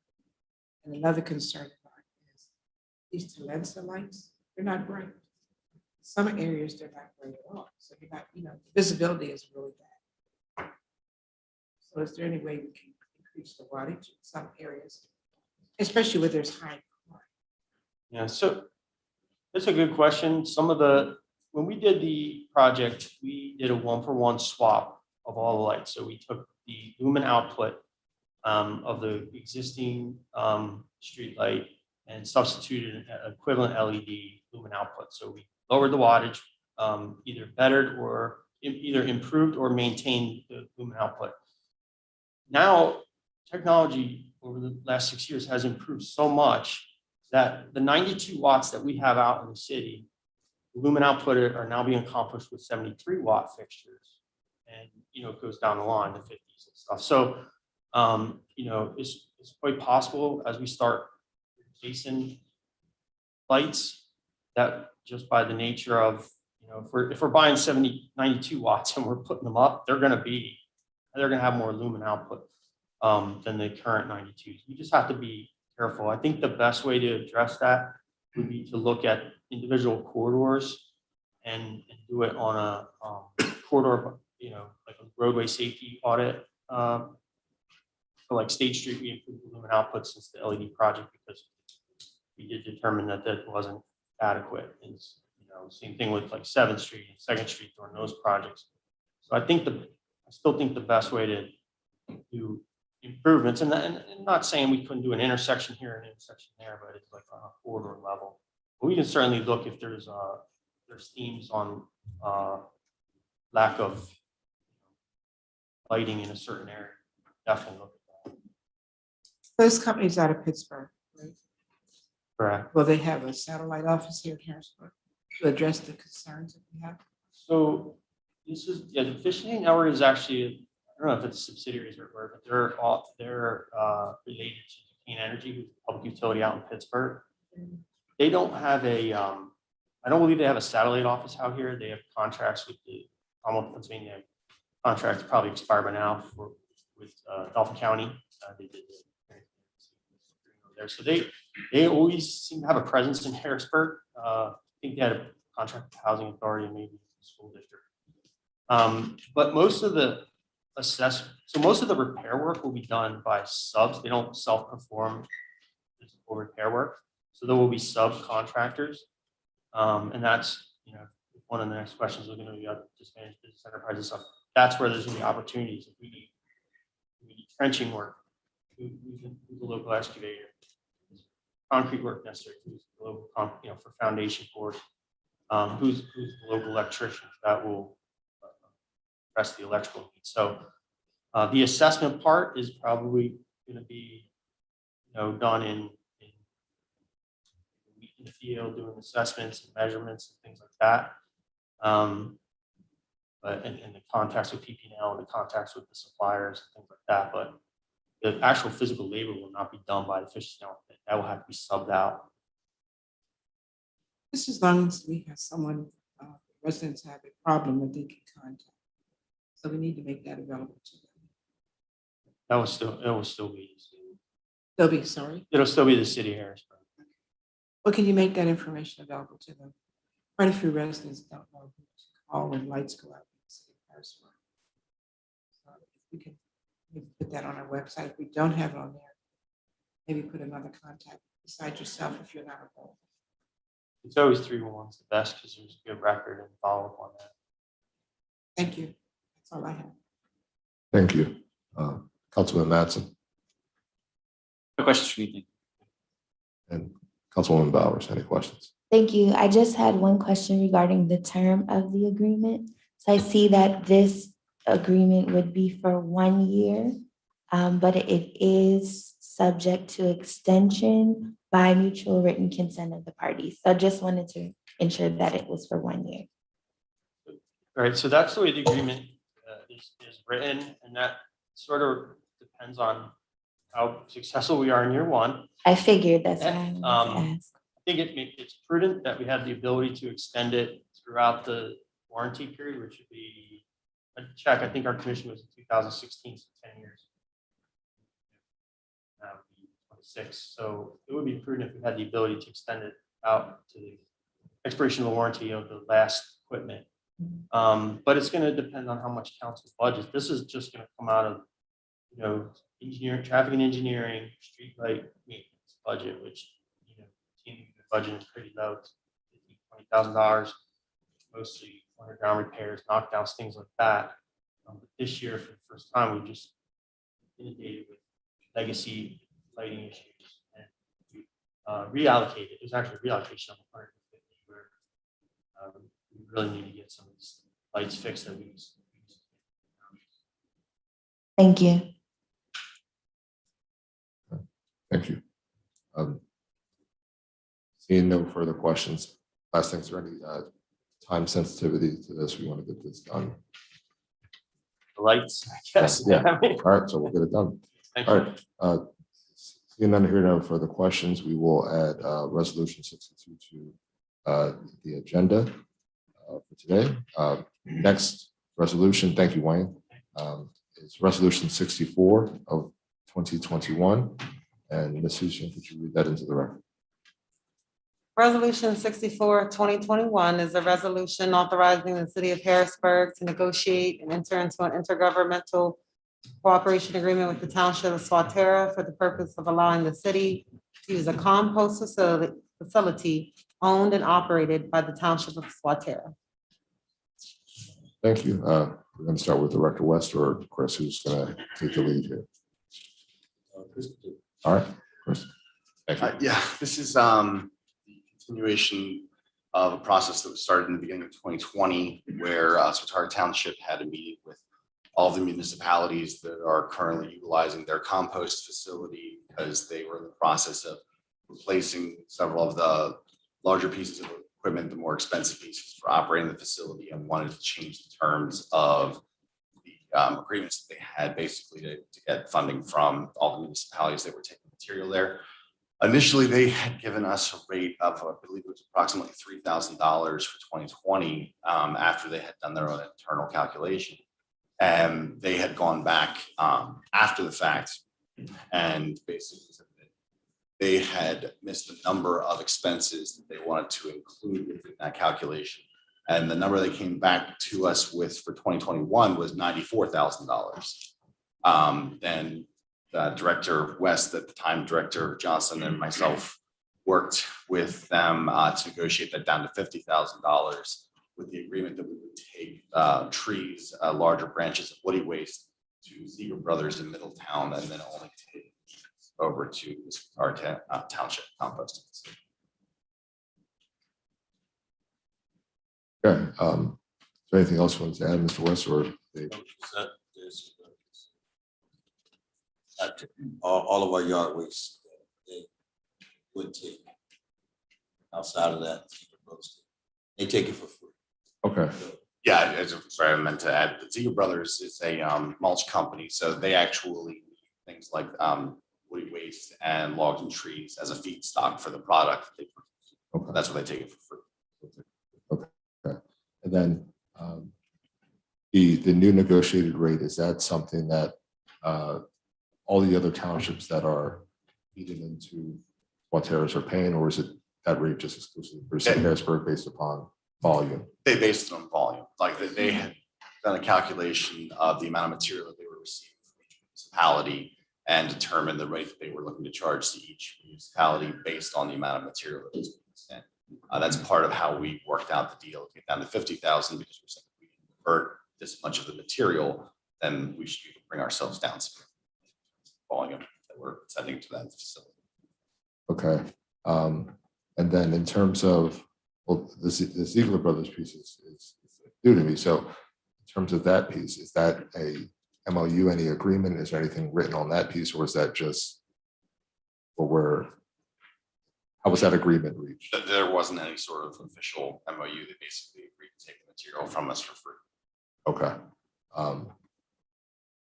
You have to have a sidebar with people about that, just, but I'll come back to that issue. But in terms of Resolution 64, I'll open up the questions. I will start my left this time with Councilwoman Bowers. Do you have any questions?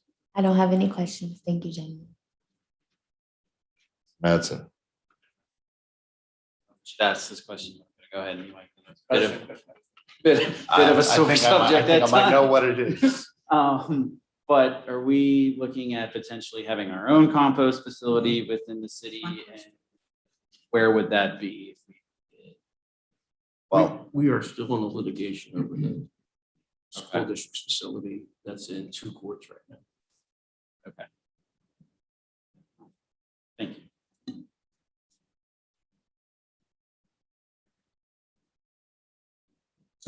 President Williams?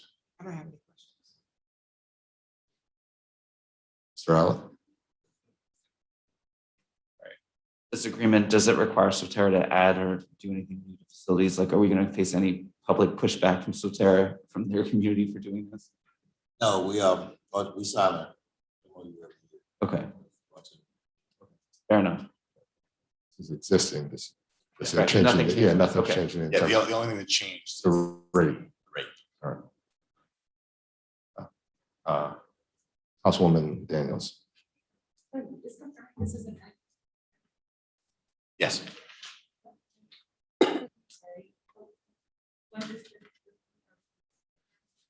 When does the what? Oh, that was for this year. So we're essentially already under it. They had passed a resolution. Our township, I believe, on July 7th.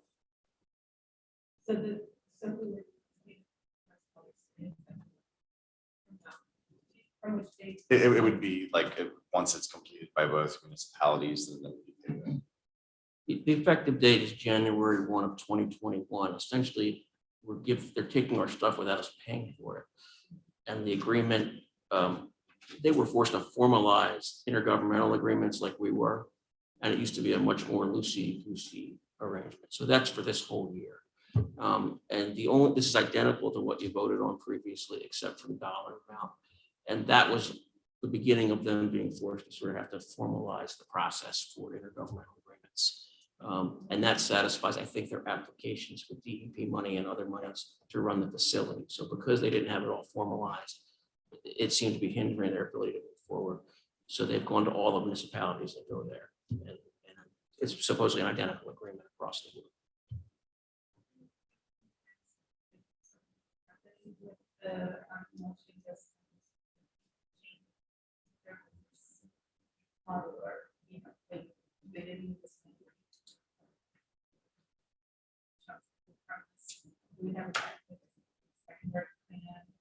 Right now, the material that we have is either going to Spataro or to Ziegler Brothers, not necessarily anything beyond that at this point in time. I mean, they have been in place for, the business has been there for decades, so there's not any reason to suspect that would be the case. But there's not sort of, the cycling coordinator and I have tried to look at multiple different options and possibilities for this over the past 2 years. But part of it is also that we're not trying to take any formal action, partially because of the litigation for the site that we're trying to get for the city itself.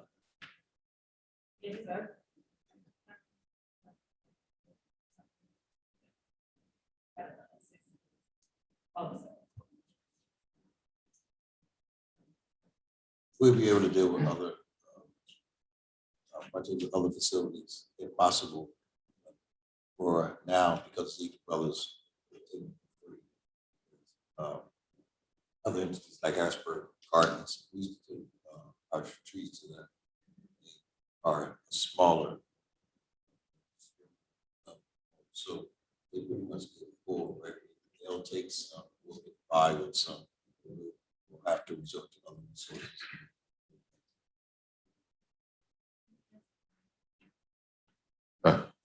Thank you. And then the 50,000 is from neighborhood services. Where the budget amounts. Okay, thank you. All right. Seeing no further questions, I would ask that resolution 64 be placed on placed for a vote at our next legislative session. And that continues the business of the Public Works Committee. Thank you. Thank you, Mr. Majors. We now will move on to Community and Economic Development Committee, Mr. Mattson. Thank you, President Williams. President, or Ms. Houston, would you mind reading the resolution into the record? Sure thing.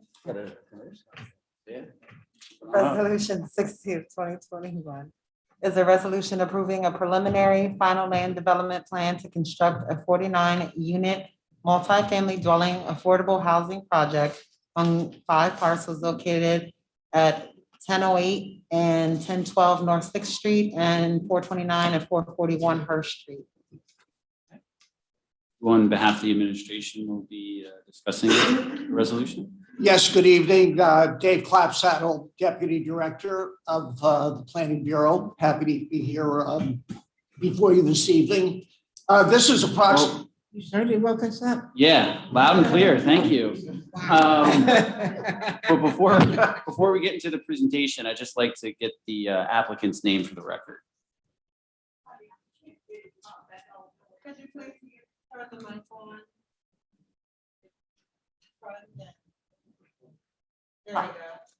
The applicant is Bethel Village Associates LLC. And my name is Ava Goldman. I'm a affordable housing consultant to the partnership.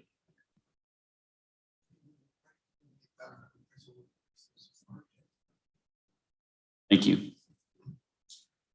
Just to summarize the report for you, this is on approximately a half-acre site at the corner of Harris Street and North 6th Street. This is for 49 units, 100% of which meet the affordable housing standards of the city. 100% of which will be age restricted, thereby supplying some much needed senior housing as well.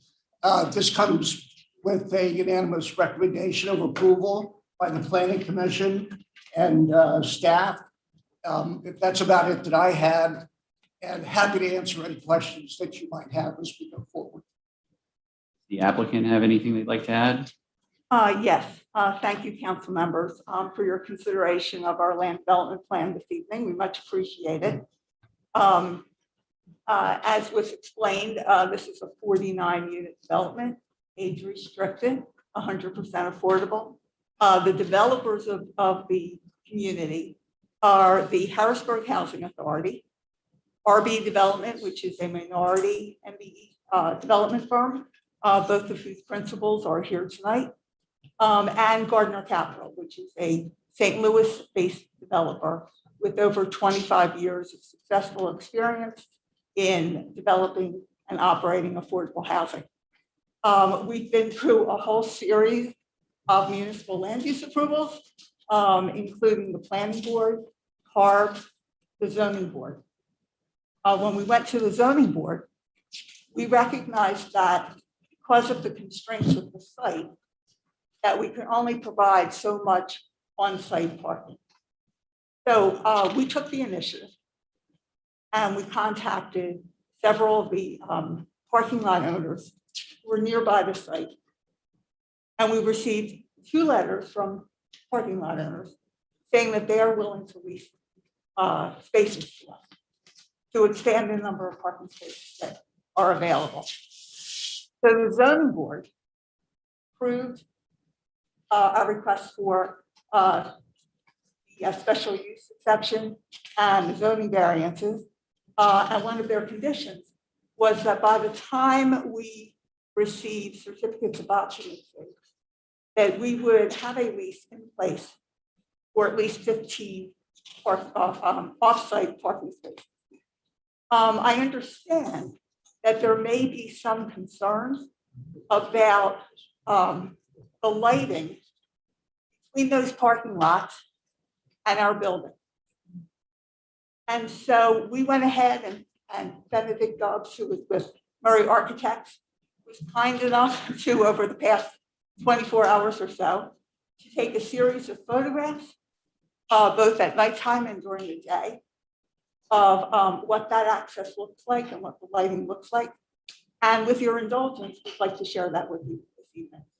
Please. Sure. Please give it to.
Okay, I will get started in explaining what you're looking at, and then Benedict can supplement what I'm explaining.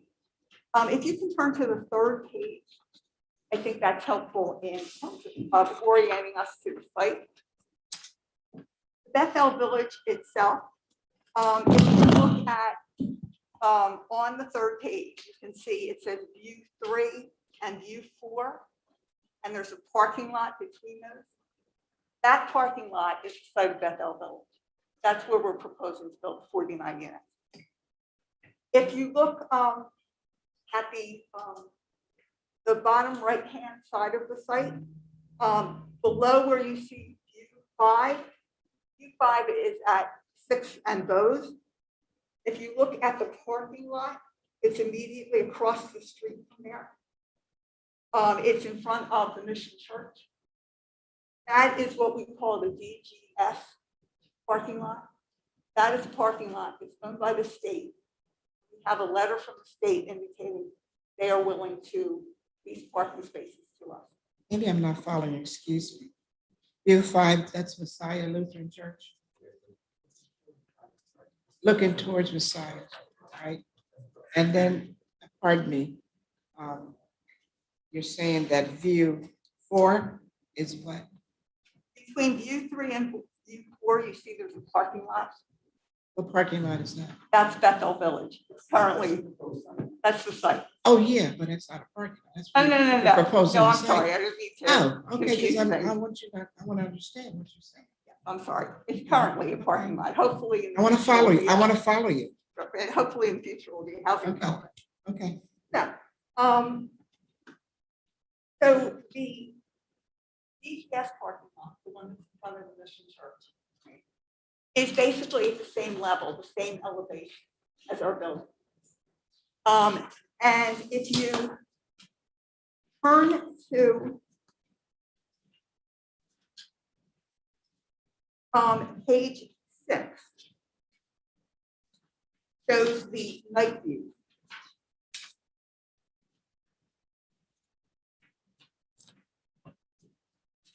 The bottom right hand shown as view 6 shows the lighting right at 6 and Bose, and it's actually looking towards that parking lot. And so, and view 5 is across 6th Street from our site. You can see those are Cobra lights. So those are the lights that, as you know, you put in on a major arterial. There's a significant amount of light that's generated by those Cobra lights. And in fact, if you, and I apologize for going back and forth, but if you look at page 1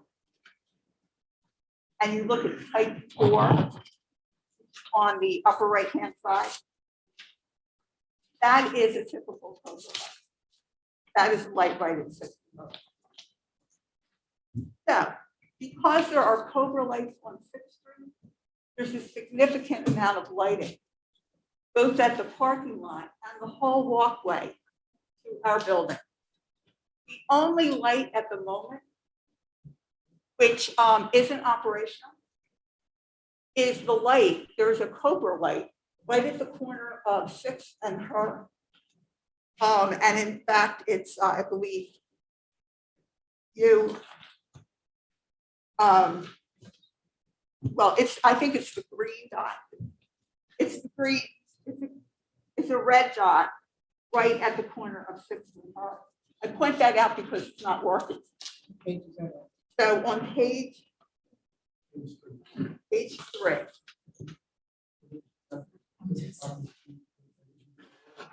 From that, and there's a red dot. There's a dot, red dot is over 50. And that has not worked. So if the city, look at that, get that right work, that would be correct. So our conclusion was that there is significant lighting going from the part of the BGF to our place. The other property owner that we spoke to about leasing their place was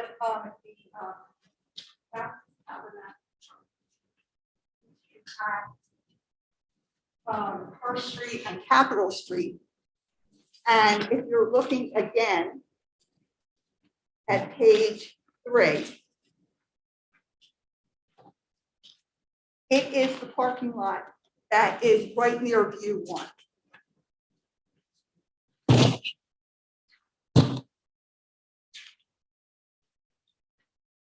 So on Her Street, unlike 6th Street, Her Street has more decorative, more residential lights. You're not going to find the Cobra lights on Her Street.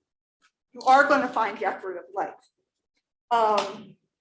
And so if you look at page 4 and you look at view 3, that would be a typical light on Her Street.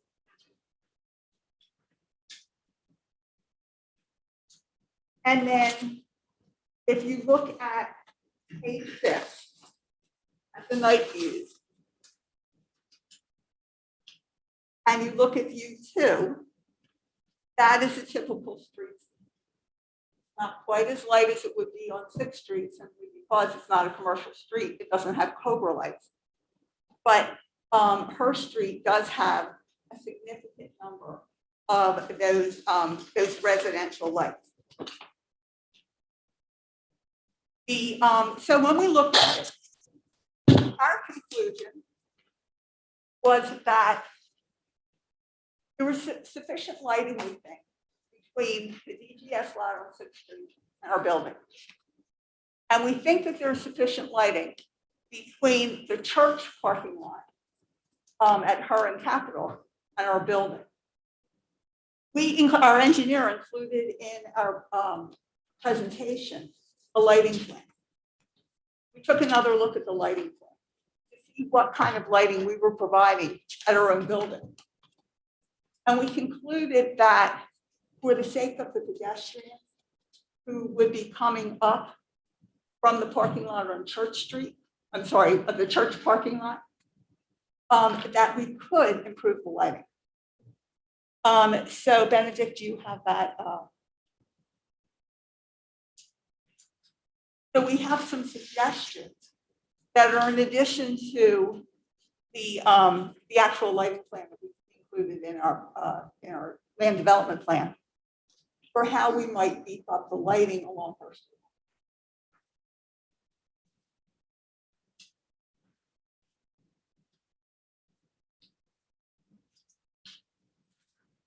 Can I inquire whether this was presented to the planning commission or zoning board or these particular details, or are you adding or modifying what was presented and voted on already? We potentially are.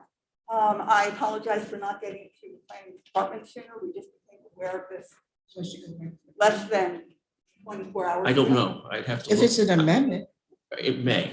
I just have to look at it. I don't know enough about what was in the plan and what this varies from, but it is new information, I think, to the planning bureau, to the solicitor's office, and to the council than what was presented to you in your ordinance. I know the zoning approvals were all approved, and that opinion was issued. I think just the written one was issued yesterday or today. But this is new, and I'm not sure what we're doing, frankly. So we turn it back to plan. No, I think you probably ought to table this discussion with a recommendation from Planning Bureau, whether it needs to go back to the Planning Commission. I don't know what else to do with it if they're presenting a different plan that is presented, but I think planning, in all fairness, should be able to look at it and advise council whether they think this is some substantial change from what was considered, or whether it's just a modest, based on this over a modest modification, which happens. That's why there's, final plans and other plans that get modified along the way. But there's not a lot of information. Dave might want to speak to it. Yeah, if I may, let me add two things. One is that at all the hearings that we had, a condition of approval was that the applicant had to provide a lighting plan demonstrating conformance to code standards at the time that they were put in for a permit. Now, that was a condition of approval of this land development plan. I have received a lighting plan from the applicant. I have not had a thorough chance to see if it meets every standard of the code, but I think it does. One question I would have with the applicant, if I may, is that is this lighting program, this plan, incorporated into the landscape plan that you had submitted with the set that you provided?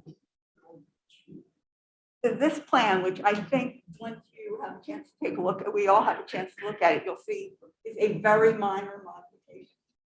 Was not included in the lighting plan. This is a supplement to the lighting plan that was meant to specifically address the concerns that we heard, that we wanted to make sure there was sufficient lighting in addition to the lighting plan that we submitted, but sufficient lighting for pedestrians along her street. I think they are really very minor additions. And so with your indulgence, I would ask that Mr. Stubbs just explain what's on this plan. So currently you have in the upper right-hand corner of this last drawing I just gave everybody, there's a fixture of the lighting, the type that's on her street now. This is a classic pole light. They go from the church parking lot, as Ava said, going east all the way up to our site. There's one actually right on the corner, right in front of the building, directly adjacent to where our property begins. We took that vernacular, that traditional light, and we added two more, which are the two black dots on this drawing. And then to further clarify for everyone this evening, there was always an intent that we would have a light bollard at the stairs where you come into the facility. Because the ADA accessibility entrance comes off of 6th Street. But the main entrance, if you will, comes around and there's a set of steps coming off of her that you ascend to get onto the plinth and then you enter the building. There's a bollard there. In order to address the concern, was there adequate lighting for pedestrian access? We wanted to show that. That's the red dot. So bollard's going to be about 40 inches high and all the light goes down. So it'll light the stair. The other two fixtures that are proposed have more of a 360-degree light. So they're more the typical light fixture that is on her street within the historical context of that portion of the city. so you're saying there's only one way to enter that building? There's one main entrance because of security. Okay, Enter on the west. okay, where is that at? Could you tell me where the red dot is? Is that? That is the main entrance There's also the other main entrance, ma'am, at the very bottom here, because there's an accessible entrance. In the back. On the west side, correct, in the back, that's where there's a second elevator. So the lighting plan that was presented provided lighting on the parking lot to make sure that that lighting, the parking was illuminated correctly. What we did, so that. But you're asking residents to come from point A, which is Messiah Lutheran Church, over Bow Street, on that pavement, to go around a corner to enter a building, instead of having an open main door on the North Sixth Street corridor. Am I correct? There is action. If we have, I know that, the council was presented with the site plan. And that site plan would show that, there is a visitable, in other words, at grade entrance to the building off of Sixth Street. And so when we were talking about that walkway, that lighted walkway from the parking lot, from the state-owned parking lot to the Sixth Street entrance, that's all along Sixth Street, and the entrance is on Sixth Street. Now what we're talking about is on Hurst Street. On Hurst Street, there is a set of steps up to the entrance. And that set of steps is where that little red dot is, where there is lighting. There is lighting on the plan. We're simply suggesting adding some lighting to the bollard to provide some additional. So you're telling me,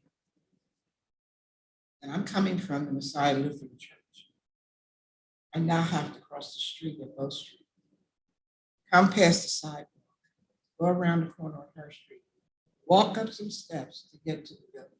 No, that's a misunderstanding. Well, where on North Sixth Street is the door or the entrance? It's. Okay, Benedict, can you show the council president? Where the black car is?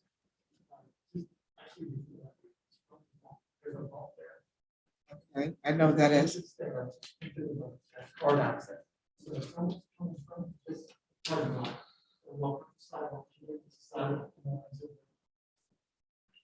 That's expensive, also accessible. Handicap. Only if even if you walk under, on the corner, you get back up, you'll come under this second story, come around, that's acceptable for any front door. If you come up First Street, you can enter the bottom of the building, the west side of the building, through an elevator lobby, and you get on an elevator and that takes you. So what is the age group for this particular housing? 16. Senior citizen? Senior citizen, 16. So if I'm coming up First Street, that's an incline. So I'm a senior citizen. I have to walk up an incline to get to the top of the hill to get to my house. From Tabernacle? It does raise a little bit. It's a big raise. What do you mean? I lived on her. My grandpa. I lived right there on her street on the left-hand side. I put my grandpa, I stayed there. I know the incline. That's why I'm asking you. This is for senior citizens coming up an incline, not including when you have inclement weather. So if I park my car at Tabernacle Baptist Church, I have groceries. How do I get my groceries from point A up an incline to get to my car? The reason that we have an agreement with the state for the parking is because the parking on Sixth Street doesn't have that issue.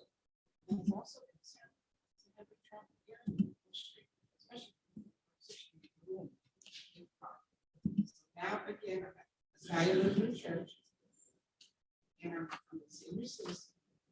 Now walking across. Now going inside. What you say is how to get. I'm very familiar with that. So at night, I'm still a senior citizen, especially if I have Walker.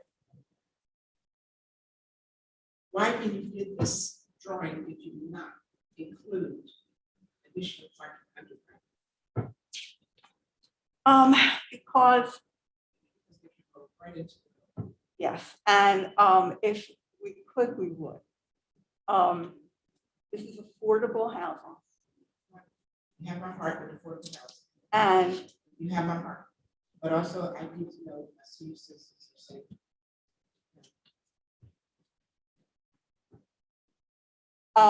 well, let me suggest a couple of things. If we could possibly provide an underground parking, we would. The finances of the development would not allow that. Simply, I've been personally involved in developing affordable housing for about 40 years now. Except once in Washington, D.C. I've never provided garage parking or underground parking. We simply can't afford it. So we have to do what we can. And we do, of course, we care deeply about the security and safety of our senior citizen residents. There is, and let me suggest a couple of things. There is parking lot. Parking lot is totally accessible. People can drive their cars into that parking lot off of First Street, and they can drop off groceries. So there is access from there. I know that I live in an urban area, and when I go shopping for groceries, I drive my car to my entrance, drop off the groceries, and then I park. So that's one thought. Another thought is that there are services for elderly residents in Harrisburg, which we hope that our elderly and disabled residents take advantage of. So, for example, paratransit is available in Harrisburg, available to the disabled for free. It is available to seniors for free if they're going to medical facility. And it's available at a sliding scale for things like going to a supermarket. And we provided, in addition to the parking lot at the Baptist Tabernacle, because we were concerned about the elevation issue, we are also providing parking at in front of the Mission Church.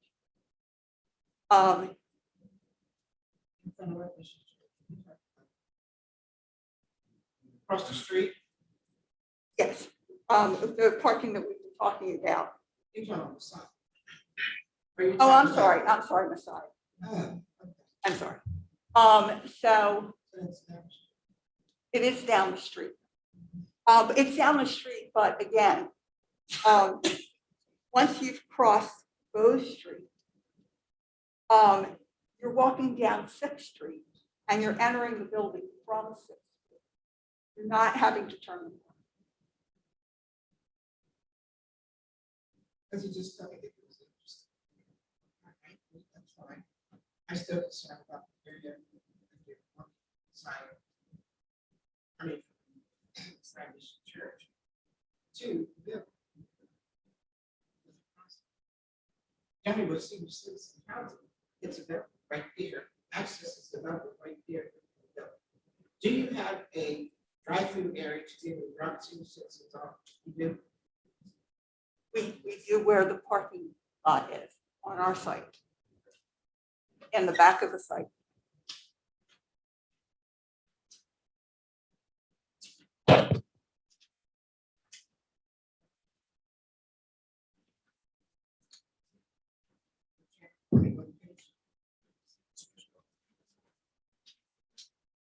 Okay, back. So I'm back here. So you're saying that there's a drop off point that you can drive through? There's a drop-off point in the rear of the building. If I could say something. Before you do, could you please state your name and title for the record? My name is Blaine Stoddard, and I'm a part of RB Development. and she's been working on this for a couple of years.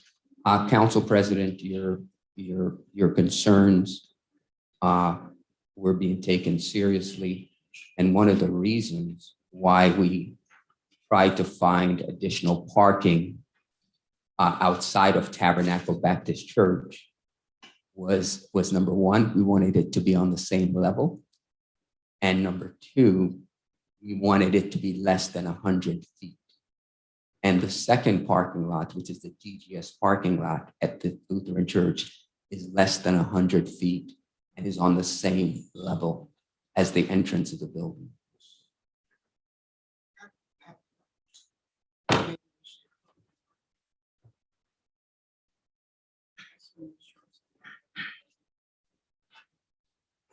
So, and to clarify for the record, Madam President, just from my earlier statement, in the condition of the plan, they had to present a lighting plan at the time of the zoning permit, which would be after this. Okay. Not, and then there's standards that would have to meet what anyone's plan would be for lighting. And so that's normally you don't see and vote upon lighting plans, you're voting upon a land development plan, which the plan plainly complies with the zoning code in the South. I understand, it's Right. 500 feet. I understand. Right, so all the conditions that are required are within this plan. What's required and what we want is another thing, but we're concerned about.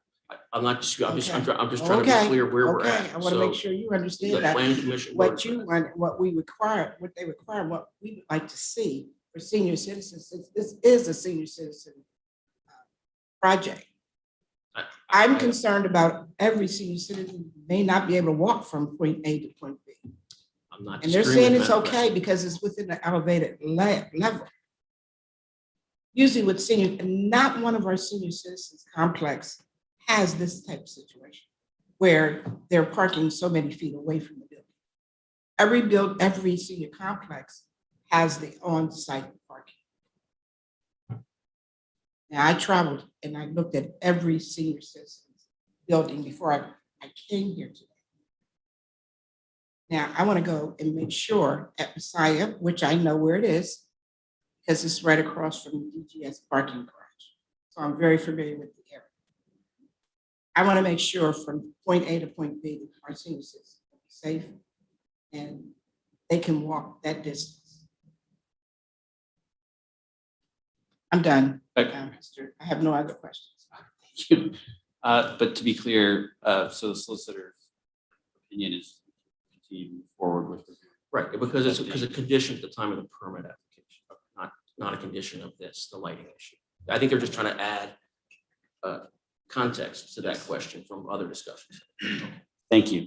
The only thing I would add to, Mr. Chairman, is that's a fairly standard condition we have, because rarely with the land development plans do we get lighting and full landscape plans. They usually come at the time of permit.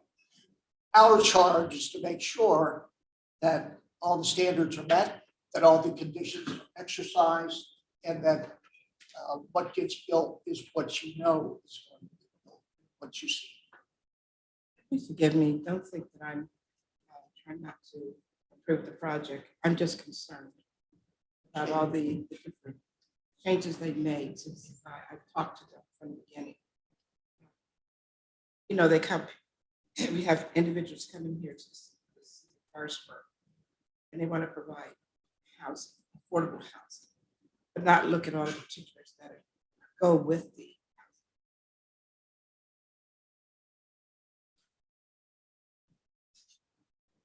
Does the applicant have anything else they'd like to add? Any questions?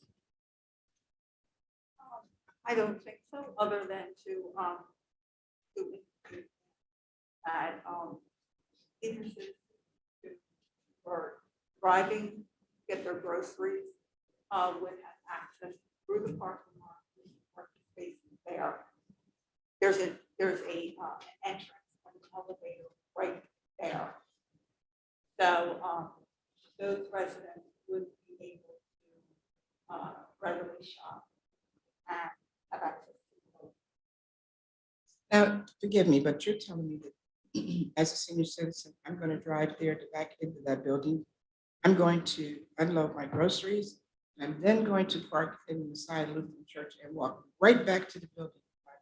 Is that what you're saying? Is that what you're indicating? That is what I'm indicating. Well, I'm tired by that time. Because then I unloaded my groceries. I now have to get back in my car and drive around to Messiah Lutheran Church, park my car, walk from there back to the building. That's the only concern I have. Will they be able to do that? And you're talking about what age group? Are you putting a particular age group here, or you're looking at a particular age group of senior citizens? Or Well- this is open to every senior citizen? It's open to all senior citizens who meet the income requirements. Exactly. We generally find that the vast majority of the residents who move into our building, although you can be as young as 62, we generally find that our residents are in their 80s.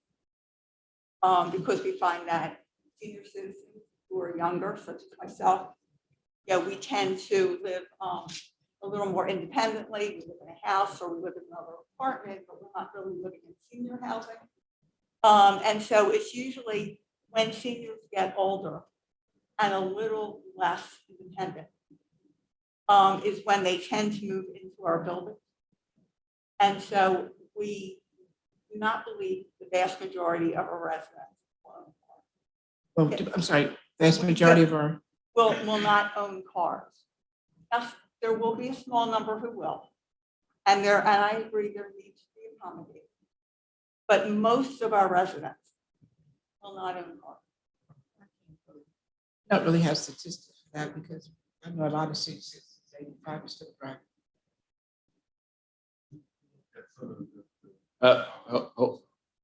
If you're going to make a statement on behalf of the applicant, please Come to the mic. come to the mic and announce your title. Good evening. My name is Ryan Sanders, founder of RB Ryan. Development. Thank you for having me. I was just saying that just working with the Harrisburg Housing Authority, looked at some of their developments and I'm on the senior side, whether it was Presbyterian, and other ones that were out there, and a lot of the majority of some of the seniors are not able to visit, walk, or they couldn't sign a petition, let alone drive Cadillacs.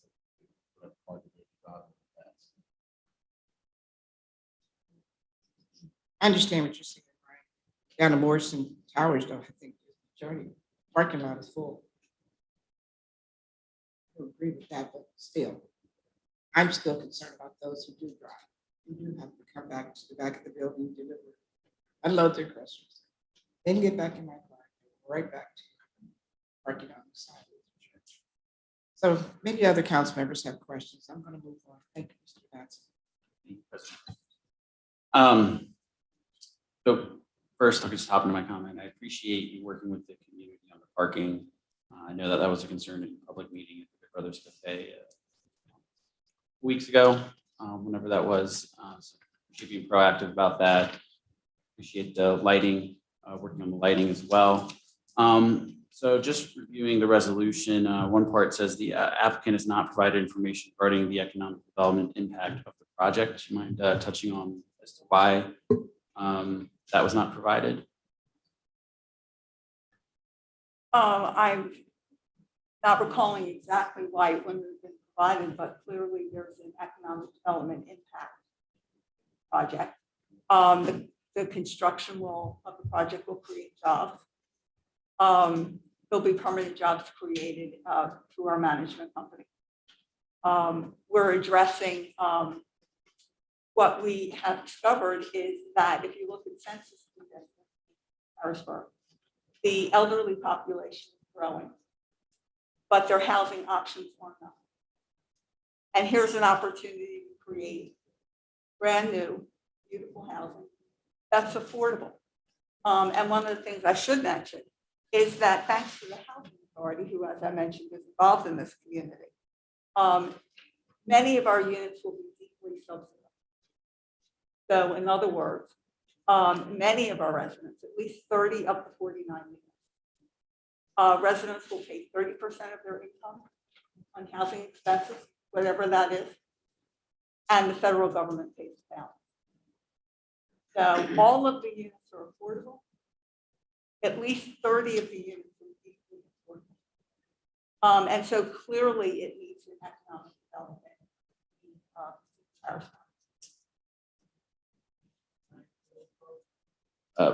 Yeah. I just wanted to say, specific to development, we're working very hard with the local contractors to ensure that NBE, WBE goals are met. We also have goals that are in place as well for local Harrisburg-based businesses, ensure that money stays within. Don't go too far because that spills into my next question. And that is, you mentioned you were partnering with an MWB firm. Is a representative from the firm present? For which portion? So you were, explain your exact title again. No problem. I'm the founder and partner of RB Development, Okay. along with my partner, Mr. Blaine Stoddard, who is also the owner of the BFW Group, who's the construction manager firm that will be involved on a particular project, and they'll have, a hand in selecting some of these particular contractors that, over the years, specifically here in Harrisburg, have had, a tougher time trying to find work on some of these. Right. So I don't know if I would ask you this question, but my Yep. next question is, what are the goals? What is your plan on achieving the goals? Someone representing the applicant. Yeah, let me address this because I was just looking at those goals earlier today. Because we have so many layers of financing, we have any number of goals. First of all, and possibly most importantly, we have the city's goals. The city has an affirmative action plan. My recollection off the top of my head is it requires that 25% of our construction contract go to MBE. And we certainly will meet, if not exceed those goals. Then in addition to that, because we also have the federal government involved, because the housing authority is providing finance, we're subject to what's called a Section 3 plan. And as you may know, under Section 3, we have to give priorities not only to minority-owned businesses, but also to low-income workers. And among those preferences are actually that we have to give preference to public housing residents in the city of Harrisburg. So it's not only low-income residents in the city of Harrisburg in terms of workers, it is also public housing residents. So there's a whole series of MBE and Section 3 goals that we will not only meet, but hopefully exceed. And when I just to clarify, when I was saying that there was a minority-owned firm that was involved in the development, that is RB Development, and that's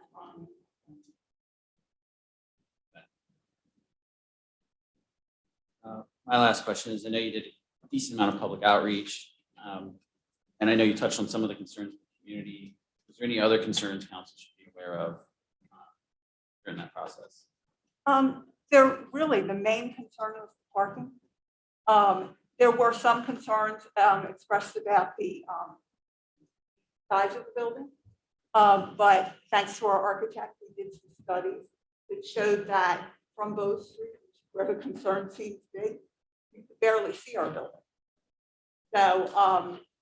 So I think that I believe that we addressed all of the concerns.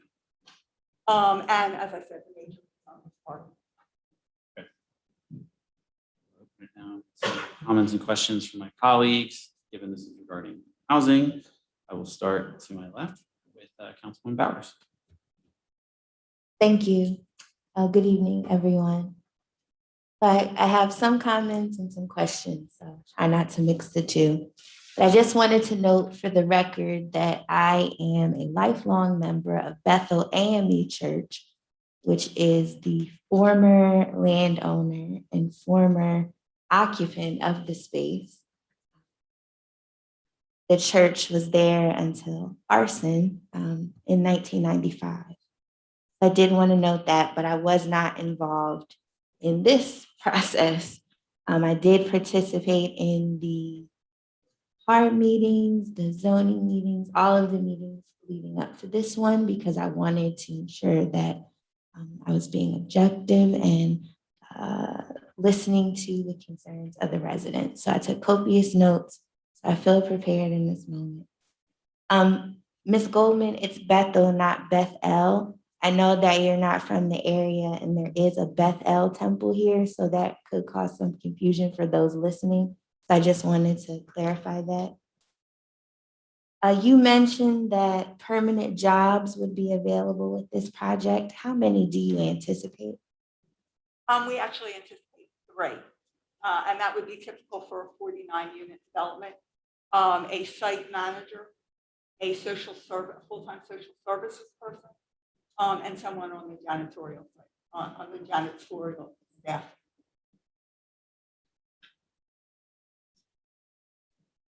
And these employees would be from the housing authority?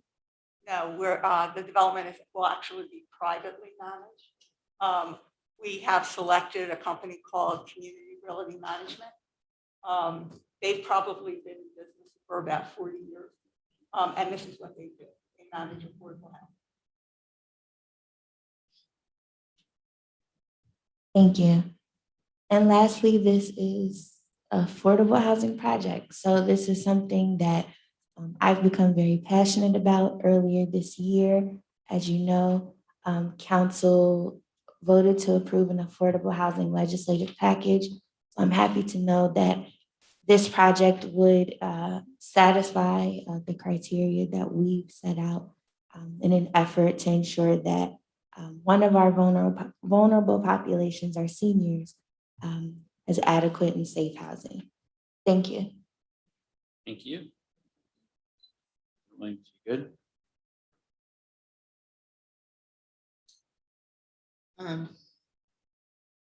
Do you tend to have security at the school? We will have a security system. So in other words, a camera system within the development.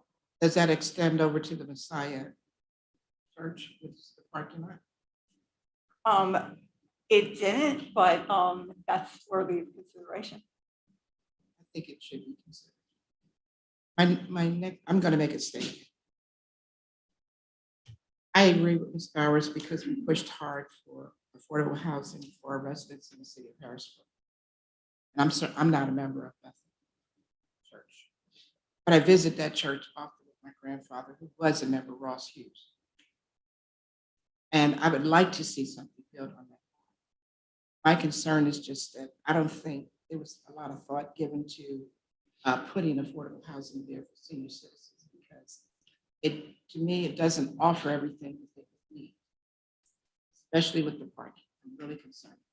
If it's off-street parking that you're looking at, then you have to tie in with the state workers who are going to be competitive to try to get parking in that particular area. I think it's a great project and I would love to see it come to fruition, but I still have some concern about the parking and the location of where you should have the residents parking. Thank you, Mr. Thank you. Now, I don't have anything to add. Council Majors. Yes, yes, I also, full disclosure, am a member of Bethel AME Church as well, and had an opportunity to talk with some of the folks involved with this project on several occasions. With respect to lease agreements with the DGS lot, as well as the lot at Tabernacle, my understanding is that they are both utilized currently by state employees during certain hours of the day. While the states, such as the state workers are employed, so probably from 7 till 5 or 6 p.m. But what are the terms of the agreement with either entity to ensure that residents have an adequate place to park, not just during overnight hours, but during the day? Both lease agreements would give exclusive use of our residents for those spaces. So these would not be shared spaces with state employees. There are existing leases. Those leases will expire before our construction is complete. Okay.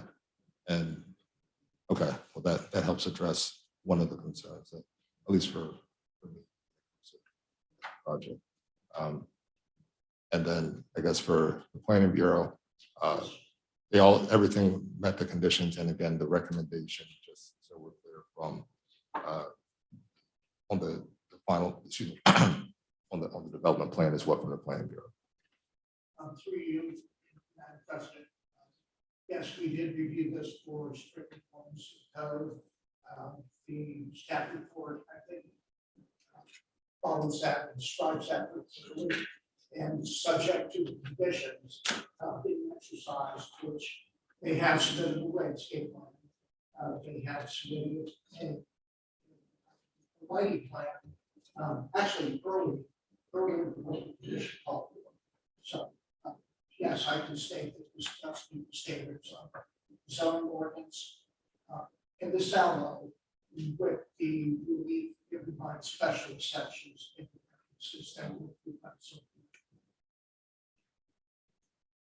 Okay, thank you.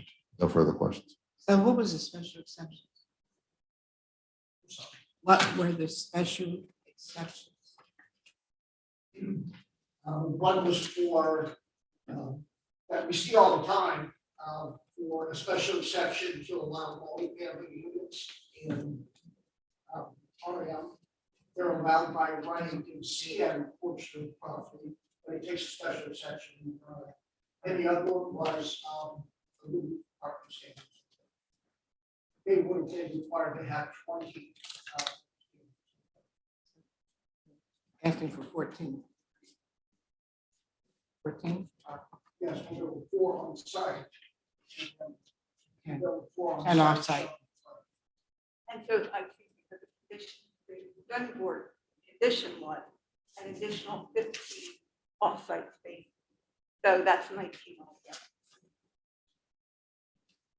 You made a statement that you said those leases would be up. So DGS has those leases. Are these for personal state employees, or this is, it's not for an agency? Because generally an agency will pay for the spaces of their employees for that particular agency.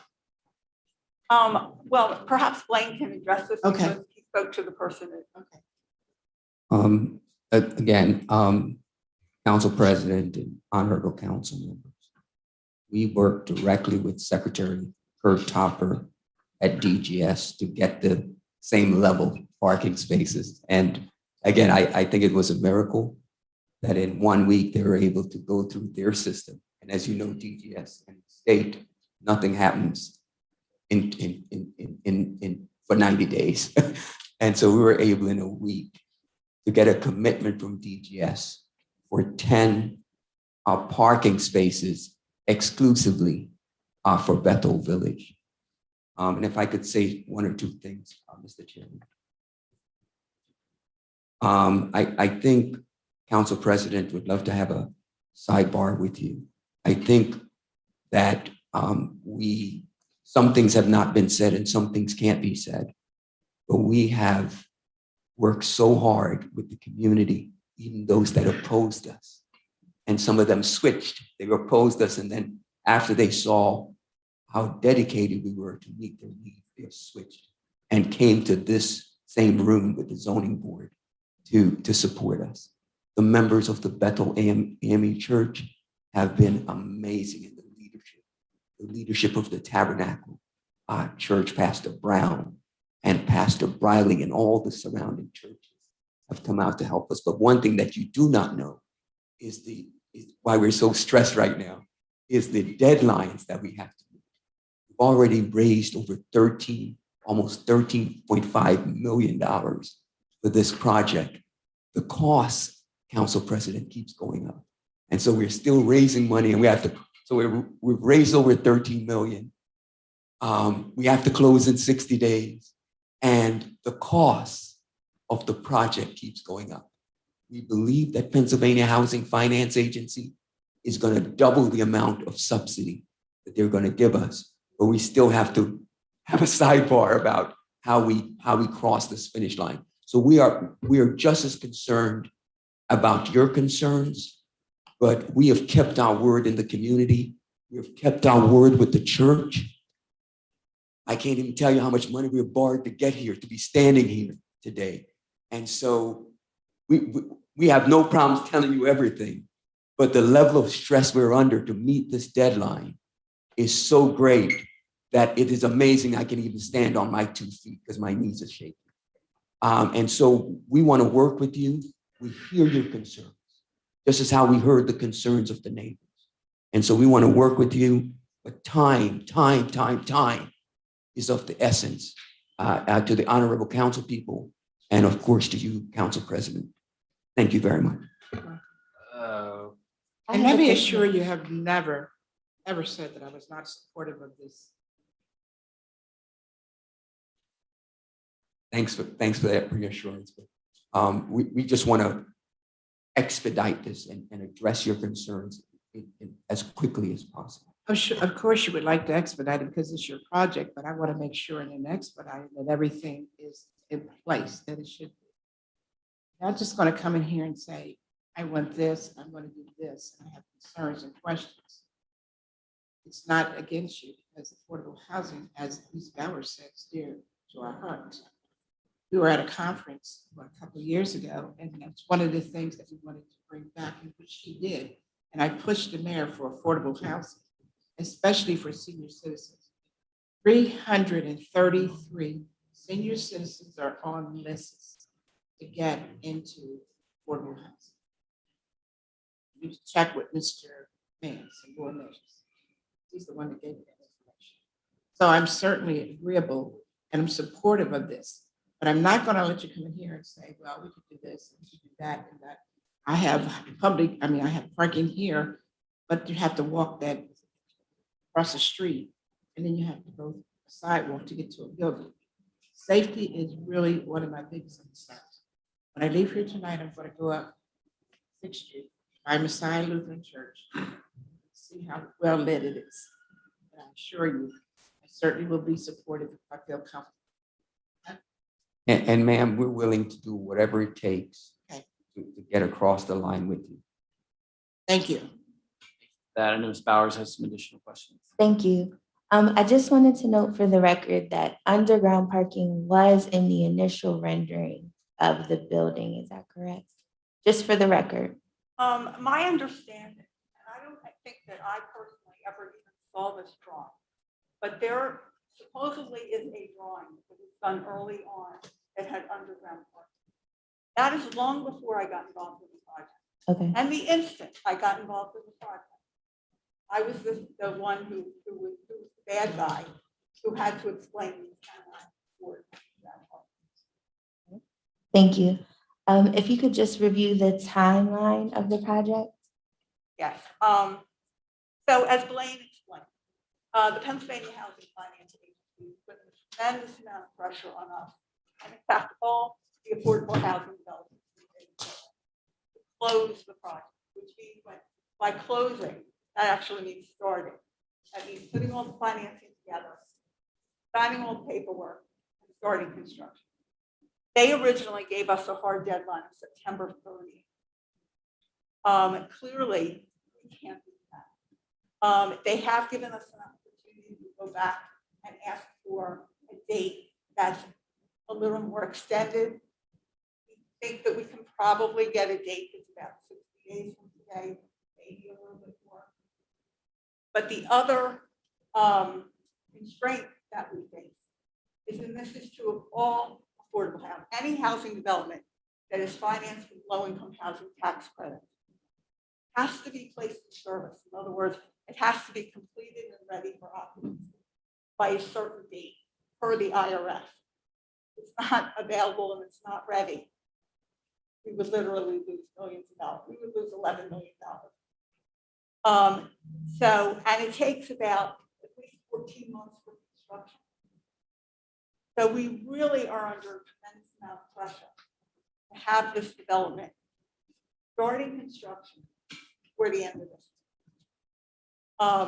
Provided that happens, then with that 14-month construction schedule, by the spring of 2023, we would be happily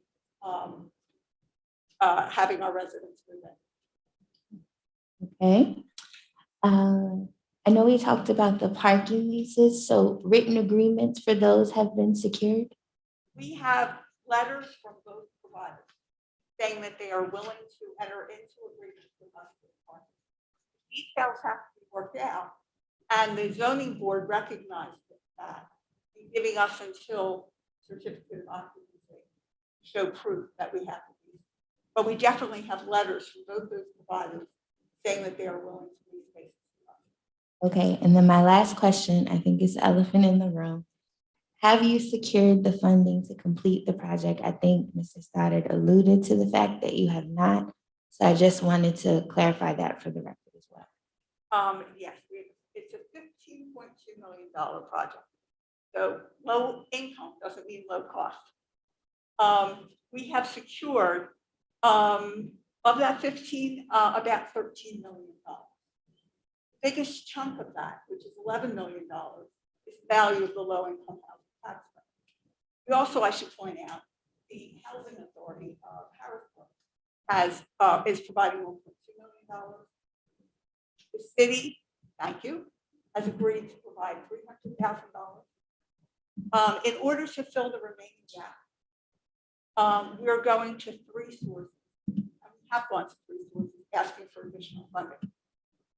PHFA, Blaine mentioned, we've asked the PHFA for a significant amount of additional dollars, the city, and the county. So we are hoping to make up the shortfall through those three.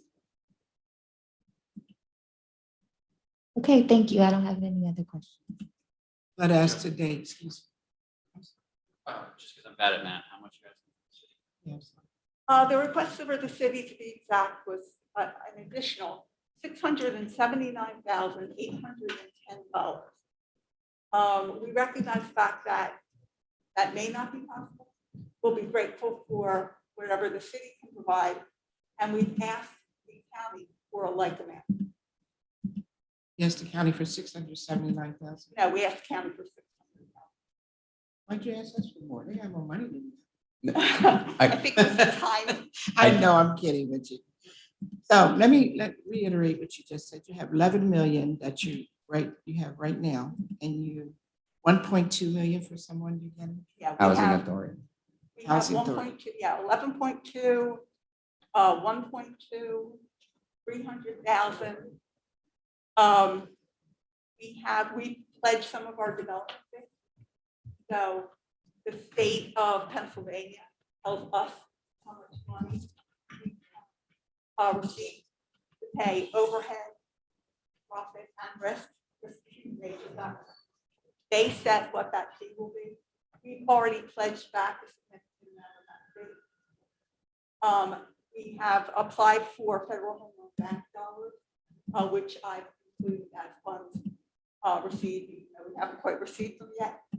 So the gap is about $2 million. So you'd have not confirmation from anyone. Oh, yes, we have tax credit. Okay, I know that. We have the $300,000 from the city. We have the $1.2 million from the housing. We have the commitment from the housing authority for rentals. So we have a significant amount of money. We are missing that last about $2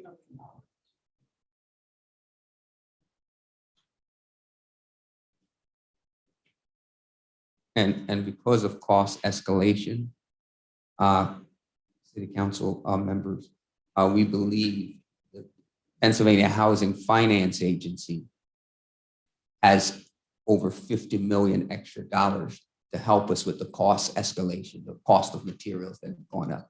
So we have asked them for 1.2 million. We believe that that's going to come through as part of the closing. So now we're less than $1 million in terms of the gap that we have to close the project, hopefully within 60 days, so that we can meet the occupancy deadline. There's a lot to unpack here. So my question is, how soon do you need council to approve this land development plan? I can answer that. I understand as soon as possible, but Again, I would like some more time to review some details. I think that city council and the president, I will move to Harrisburg if I have to. We're here to answer any questions and to address the concerns so that we can maybe find a way to satisfy city council's concerns so that we can move forward in an expeditious way. But yes, we would like, we are in need of approval this month. This month. Yes. Thank you. May I? Yes, Chairman. I guess one of the questions I think that is pertinent because there's a process if we were going to provide additional funding, and I don't know whether the council and the mayor are inclined to do that or not. But before you get there, does the money go away if it's not on this window? Is there another window? Or does that money expire and they're back to zero? I mean, I think it's a fair question to ask. Because if we're of that $13 million they have, are they on clocks? Yes, And I can answer. Can I answer, Mr. King? Yes, every dime is on a clock. And every contract that we have signed is on a clock. And yes, the tax credits per section 42 of the IRS rules give certain timelines for everything. And so, yes, we could, the city of, not us, we're not getting that much money. The city of Harrisburg could lose $13 million for affordable housing for senior citizens. If and again, please be advised that we went to zoning 3 times and zoning called 2 special meetings to deal with this. And so we have met, Mr. Solicitor, almost every requirement of the city. And now we will have to respectfully deal with city council and address their concerns also. And I'm just trying to be clear on the record, there's a clock running. Yes, there is, especially the low income housing tax credit. We applied for those credits on competitive. Probably we're competing with 75 other applications. When we got the allocation, we had to promise that we would close by September 30th.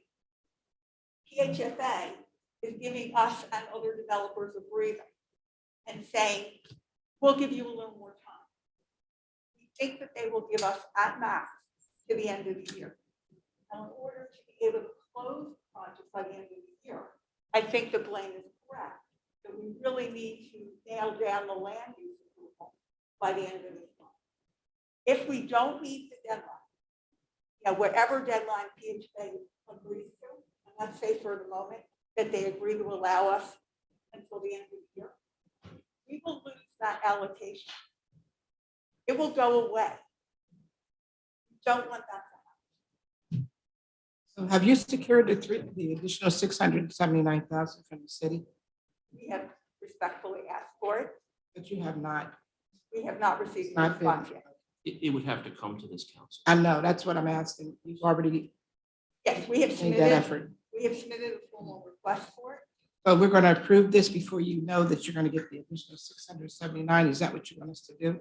Is that what you're asking us to do without? Excuse me. Well, excuse me. So I think, and I'll defer to council to chair Madsen first before I make any comment. You were going to say something.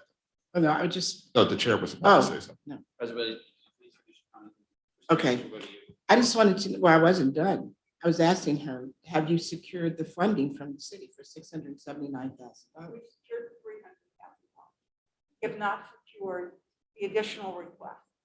My understanding is that naturally, that once our land development plan was approved or recommended for approval by the planning board, the next natural step is for it to go in front of city council for approval. So they're kind of 2 tracks, separate tracks. One is the land use approval and the other is a request for funding. Now, we also face the same kind of constraint, not by the end of September, but the same kind of constraint that we have to pull all the funding together. And again, I don't know what the magic date is, but let's say the magic date is by the end of the year. So we have to pull all of the funding together. And we need time to close on that funding. So we wouldn't ask you to grant the money to us. We would provide the money in the form of a loan, a soft loan. And naturally, the lawyers would have to put together the paperwork for that before we close.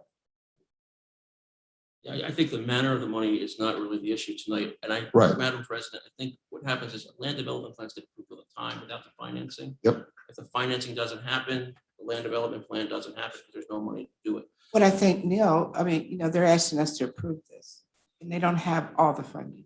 Right, my point is it can't go forward even Right. if you approve it. if there's no Exactly. funding. So, You approve. so Right. they're two different tracks. All right, Mr. Majors, I think.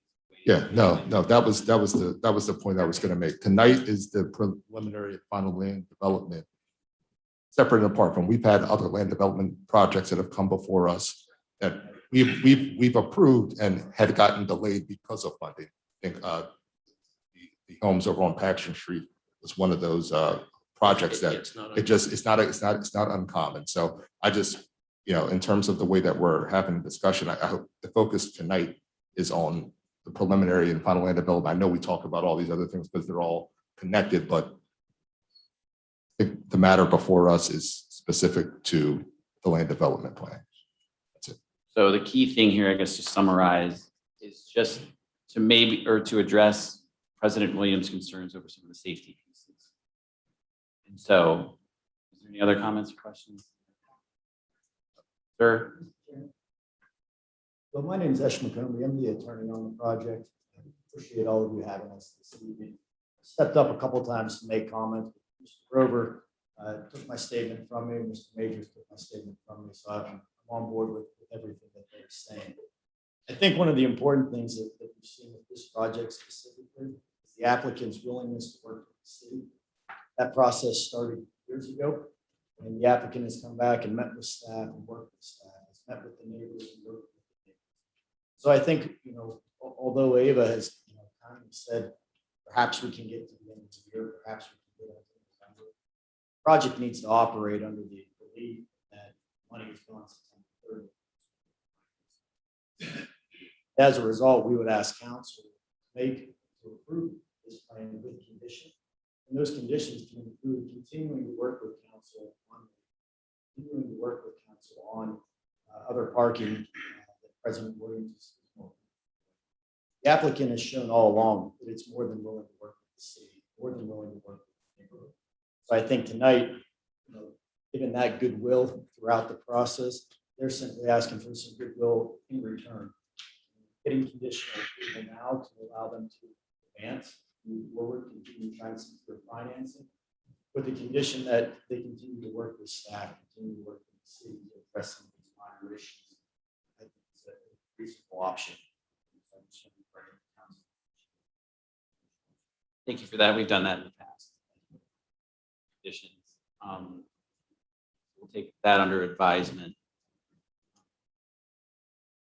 But for now, before moving this forward, I'd like to take some time to address those safety concerns.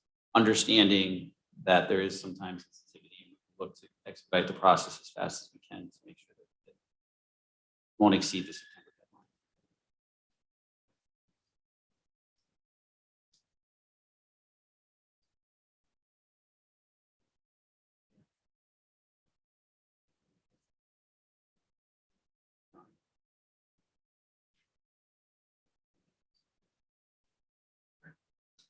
We'll work with you on making sure that it's done as fast as possible. Okay, that concludes this session for the Community and Economic So Development. just for clarification, this is not going on the legislative station for tonight for a vote? Okay. we have a work session next Tuesday if needed. Vote for that.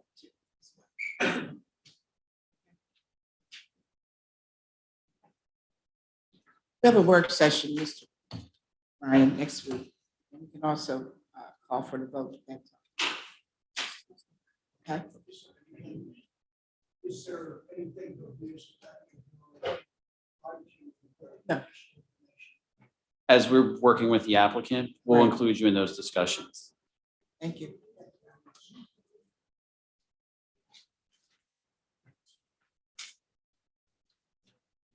Okay, this is the time for public comment.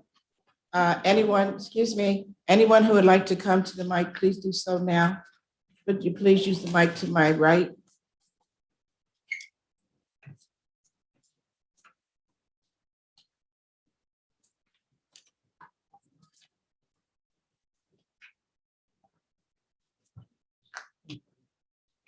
Hi, good evening, council members. My name is Laura Harding. My address is 2246 North Third Street. I spoke to you a few weeks ago about some concerns that I have about the Harrisburg Beach Club project on Sea Island. And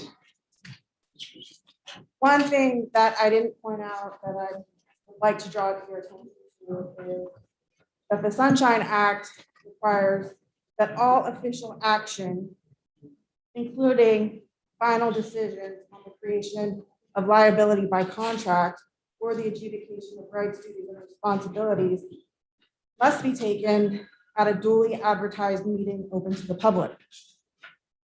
While the Sunshine Act permits deliberations to take place in private executive session, any official action arising out of deliberations in executive session must still be taken at an open meeting. Thus, even if a contract is discussed in executive session, it still must be voted upon at a public meeting, subject to all the Sunshine Act's requirements. Therefore, it is my belief that the contract that the city entered into with the Harrisburg Beach Club would be void. Additionally, it has come to my attention that permits were not obtained by the commercial developers on the project. And it's interesting that there are no public permits posted. There's no public notice posted of an application for a liquor license. I couldn't find it. I went there, looked for it. It's not there. But when a resident is trying to do work on their home in this city, Codes office is real quick at issuing a stop work notice, fining the resident for not obtaining a permit. I mean, they're lightning fast. So how is it? And I noticed that there's not a public permit notice posted on the Atlas Hudson building either. So how much revenue has potentially been lost by the city by commercial developers not being required to obtain permits? I want to know the answer to that. I hope you'll help me find out. Also, the Pennsylvania Liquor Control Board reserves the right to deny a permit for a liquor license when it's within 300 feet of a playground. Now, Bathhouse, as I stated before, is immediately adjacent to the Harbortown Playground. We have no shortage of bars in this city. Everyone in this room can probably walk to a bar in this city. But we have a shortage of safe and well-maintained playgrounds and parks for our children. Why do we need, or why does the city think that we need a bar on City Island next to a playground that's a 5-minute walk from the parking lot, because I clocked it? Okay, and it steps from the river. So who's gonna be watching to make sure the drunks don't fall in the river and drown? Who's gonna make sure they can find their way back to the parking lot in the dark? It's not very well lit. And do we really want drunks walking back past kids playing on the playground? I mean, seriously, this is the most ludicrous idea. Among the most ludicrous, there have been more ludicrous ideas the city mayors of this city have come up with, but this one really takes the cake.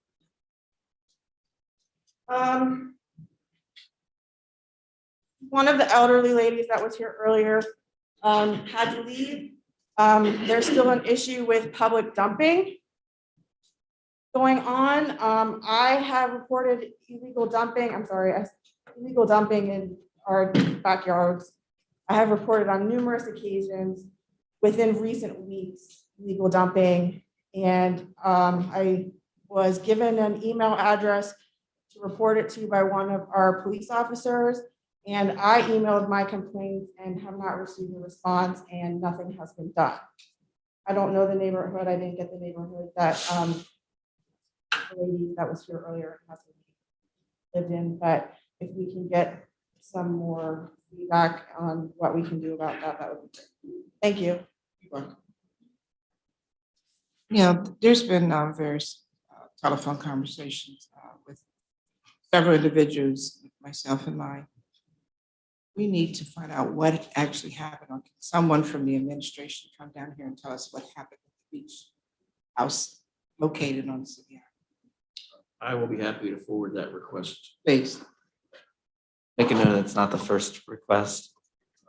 I will note that, and I have forwarded you the permit and the documents after our last meeting. I forwarded back in June. It has been a long discussion.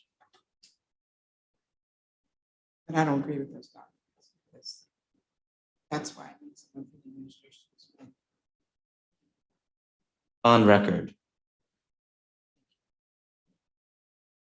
Go ahead, I'm sorry. Shildell Ford, here representing Impact Harrisburg. This is an opportunity for me this evening to make a formal request from the City Council that we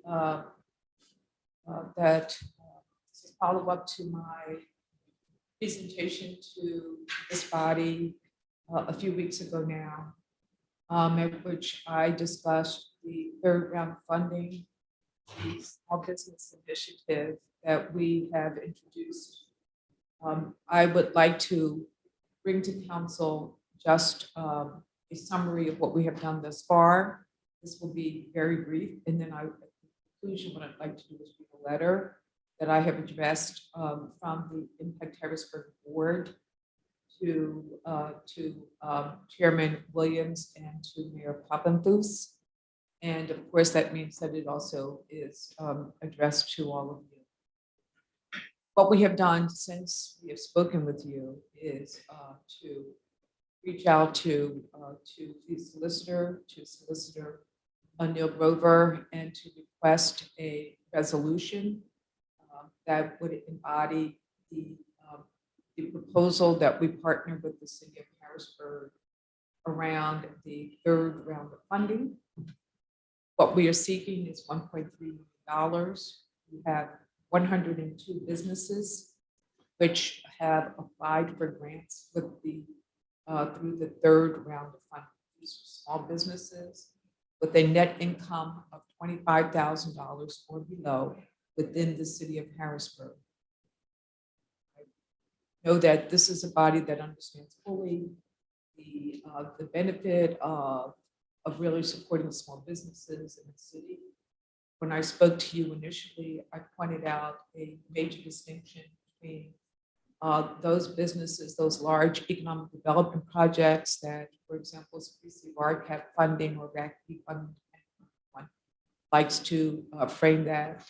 But the particular mission and vision of Impact Harrisburg, which is to really act as a small business generator within the city of Harrisburg. I pointed out that we have provided more than $10 million in economic development funds to 14 projects in the city, and in addition, $1.5 million to the Neighborhood Business Stabilization Program. That was a signature partnership with the city of Harrisburg that was actually initiated during the height of the pandemic. And as I said, we funded 114 businesses. The idea was to keep the doors open.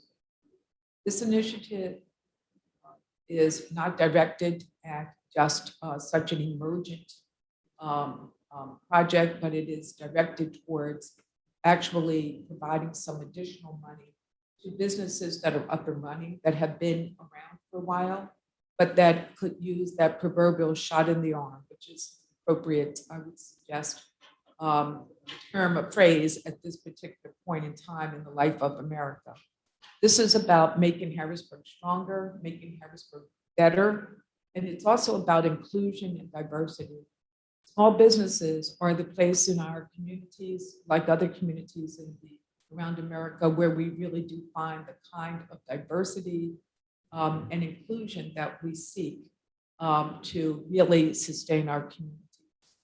Having said that, I would conclude by reading to you the letter that, as I indicated, is a formal request from Impact Harrisburg to the city of Harrisburg to partner with us on this. It's directed to the Honorable Eric Pappenfuss and the Honorable Wanda R.D. Williams. Subject is Impact Harrisburg's request to partner on third round funding. Dear Mr. Pappenfuss and Ms. Williams, I write on behalf of Impact Harrisburg for the purpose of proposing that the city of Harrisburg partner with Impact Harrisburg in implementing its third round funding initiative.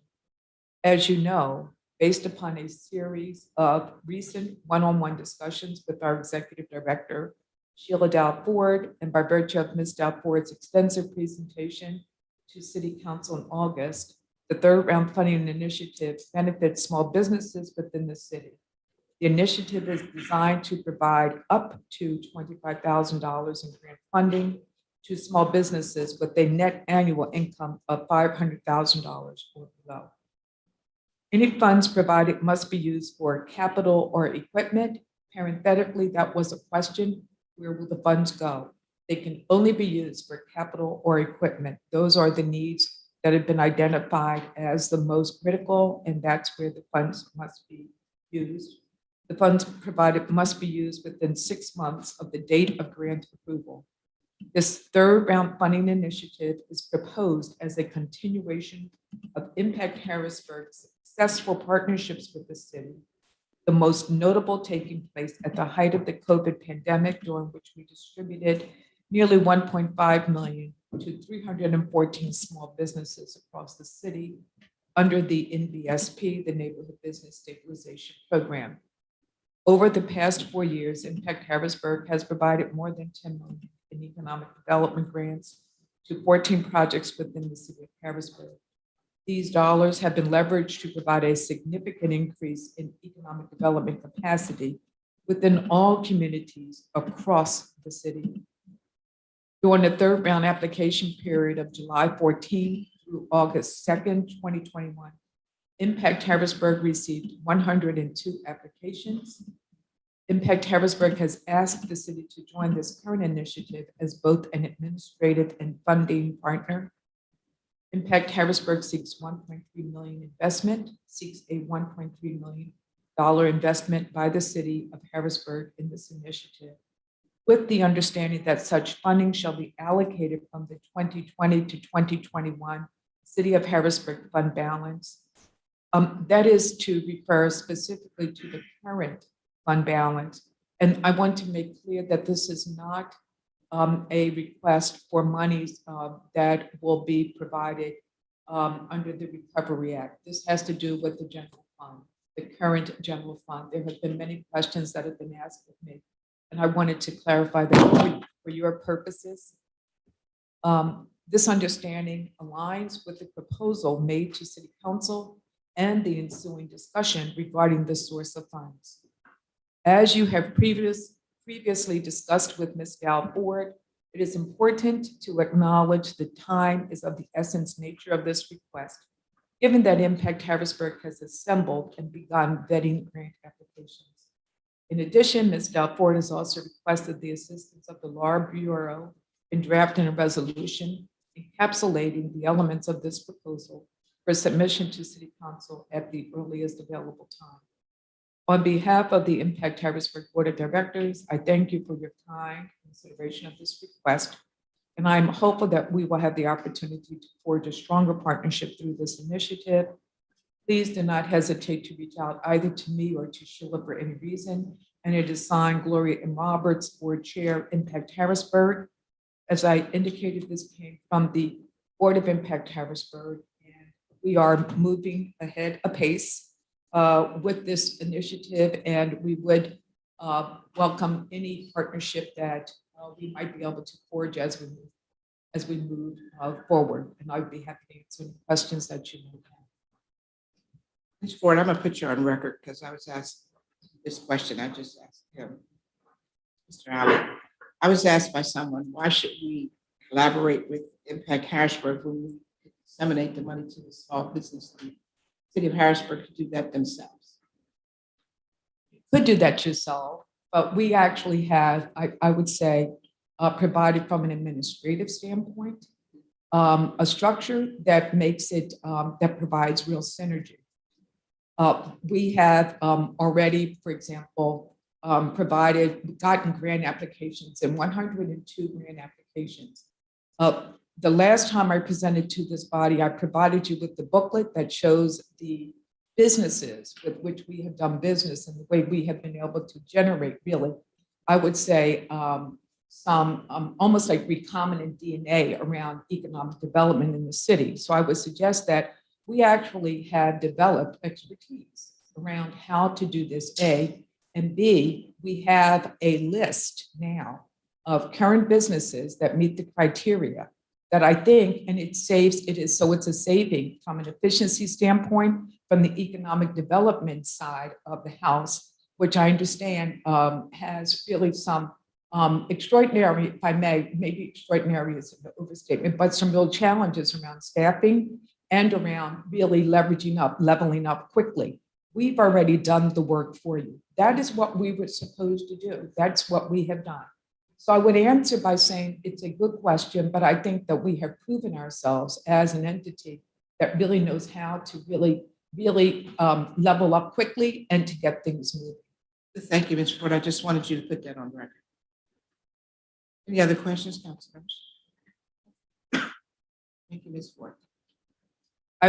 Before I leave, I would ask that you will give due consideration to this. I have really made a sincere attempt to follow process in this initiative. And once again, this is for the benefit of the small businesses of Harrisburg. You have our books. We showed you the book that really opens up our books to you. And we would be happy to answer any additional questions that you might have. Each of you knows how to contact me. Thank you very much. You're welcome. Thank you.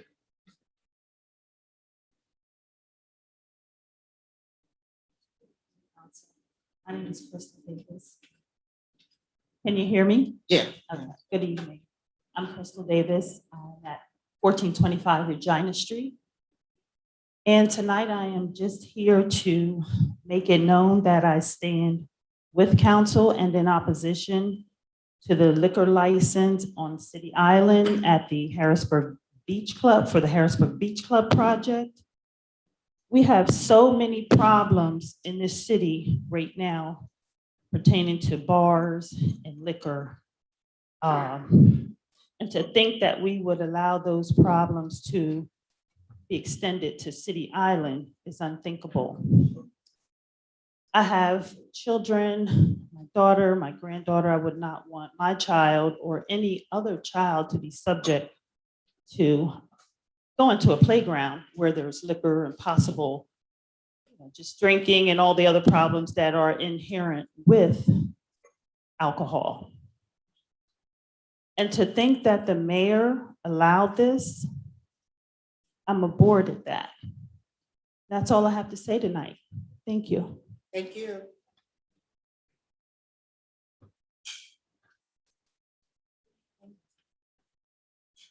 Good. Good evening, City Council and Chief Chairperson, Ms. Williams. Sorry to hear about your mother, the grieving of your mother. Thank you. Get my condolences.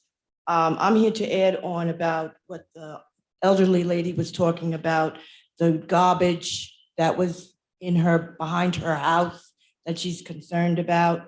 It's 319 South 18th Street, 300 South 18th Street, and 33, I think 18th Street. It's all along 18th Street. They're dumping there, there's rats there, it's a car drop off, or it's just a nasty lot.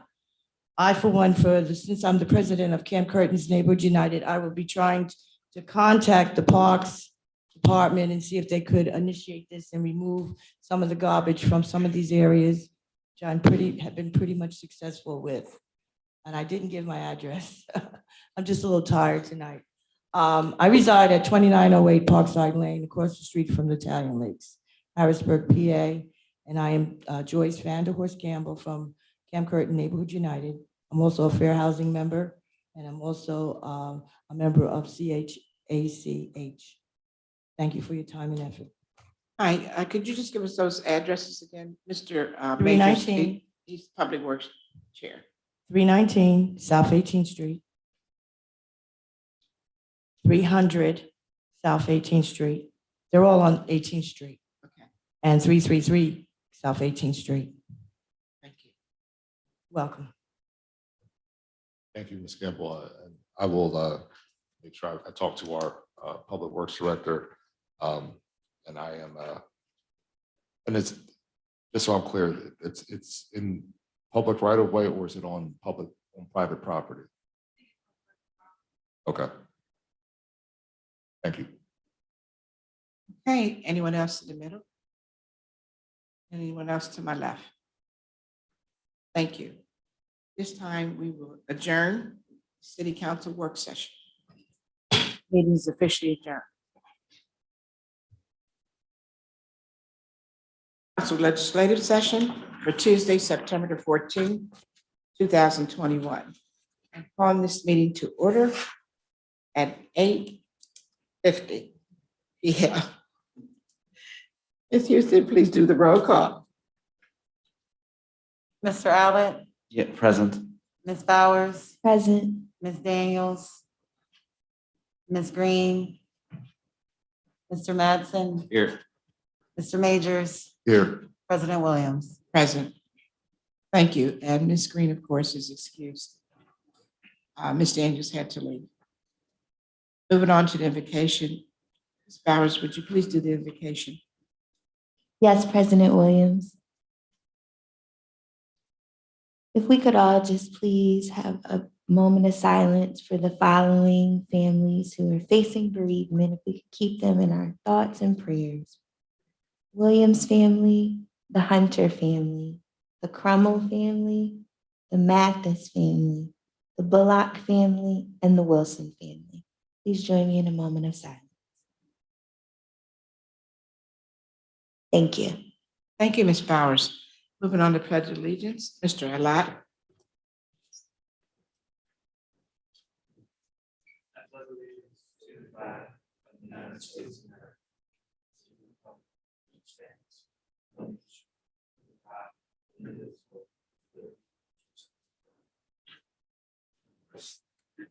Thank you, Mr. Allott.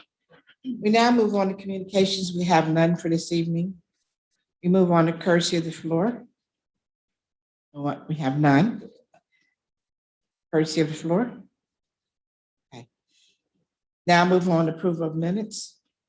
Approval of minutes for the legislative session of August 24, 2021. Is there any omissions, deletions, or corrections? Seeing none and hearing none, minutes will stand approved. We move on to reports of committee. We have none this evening. We now move on to ordinance for first reading. Ms. Houston, please read Bill 11 of 2021 into record. Excuse me, Bill 11 of 2021 is an ordinance appropriating community development block grant program funds from the United States Department of Housing and Urban Development for fiscal year 2021 and 2022, and authorizing the expenditure of such funds. That will be placed in the Community Economic Development Committee. Moving on to Bill 12. Bill 12 of 2021 is an ordinance appropriating emergency solutions grants program funds for the United States Department of Housing and Urban Development for fiscal year 2021 and 2022, and authorizing expenditures of such funds. That also will be placed in Community Economic Development. Moving on to Bill 13. Bill 13 of 2021 is an ordinance amending Chapter 3-141, Disabled Parking in Residential Neighborhoods of Title III, Public Safety, providing for technical amendment thereto regarding reserved disabled parking and providing for related technical amendments to the traffic code. That would also be placed in Community Economic Development. We move on to Bill 14. Bill 14 of 2021 is an ordinance amending Chapter 3-133, Parking Meters of Title III, Public Safety, to modernize the process for parking meter zone notification, signage, and methods of payment for parking in a parking meter zone. That will be placed in Public Safety. We now move on to ordinance for amendment. We have none. We move on for ordinance for final passage. We have none. We move on to resolutions. Resolution 58 of 2021. Please read that into record, Ms. Houston. Resolution 58 of 2021 is a resolution authorizing the city of Harrisburg to negotiate and enter into a professional services contract with Steve Zimmerman to provide access and service of the city's historical mainframe programming operations and related services in the Bureau of Information Technology. Council members, any additional questions or comments? Hearing none, please call the vote, Ms. Houston. Mr. Allett, Yes. Ms. Bowers, Yes. Ms. Daniels, Ms. Green, Mr. Madsen, excuse me, Yes. Mr. Majors, Yes. President Williams. Yes. Resolution 58 of 2021 passes. Moving on to resolution 60. Is Resolution, that withdrawn, Madam President? Pardon me? Is that withdrawn? Because I believe this is the one that. yes. Oh, yeah, it was. I'm sorry, it was. Okay, put on record that resolution 60 was withdrawn.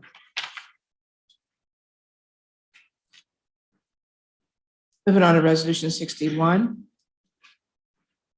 Resolution 61 of 2021 is a resolution authorizing the city of Harrisburg to negotiate and enter into an agreement with McClure Company to perform an energy audit of the McCormick Public Safety Building and to negotiate, enter into, and carry out a guaranteed energy savings agreement to upgrade the building's HVAC system. Any additional questions or comments, council members? Hearing none, please call the vote. Mr. Allett, Yes. Ms. Bowers, Yes. Ms. Daniels, Ms. Green, Mr. Madsen, Yes. Mr. Majors, Yes. President Williams. Yes. Resolution 61 of 2021 passes. Moving on to resolution 62. Resolution 62 of 2021 is a resolution authorizing the city of Harrisburg to negotiate and enter into an agreement 10TN at a DLH company to provide streetlight maintenance services for the city of Harrisburg. Any additional questions or comments, council members? Just a brief comment that this is just to help us reconcile warranty issues that we have with the lighting. And this company has worked with the city in the past to do so. And just ask for my council members to vote positive in the affirmative, excuse me. Thank you. Okay, thank you, Mr. Majors. Any additional other comments or questions? Please call the vote. Mr. Allett, Yes. Ms. Bowers, Yes. Ms. Daniels, Ms. Green, Mr. Madsen, Yes. Mr. Majors, Yes. President Williams. Yes. Resolution 62 of 2021 passes. Moving on to resolution 63. Resolution 63 of 2021 is a resolution authorizing the city of Harrisburg to negotiate and enter into an agreement with Tyler Technologies to procure a new software solution that will, among other things, phase out the city's existing mainframe, consolidate operations and financial management onto a single ERP, phase out the city's payroll software, replace the city's accounting software, and integrate with existing systems to increase efficiency. Any questions or comments, council members? Please call the vote. Mr. Allett, Yes. Ms. Bowers, Yes. Ms. Daniels, Ms. Green, Mr. Madsen, Yes.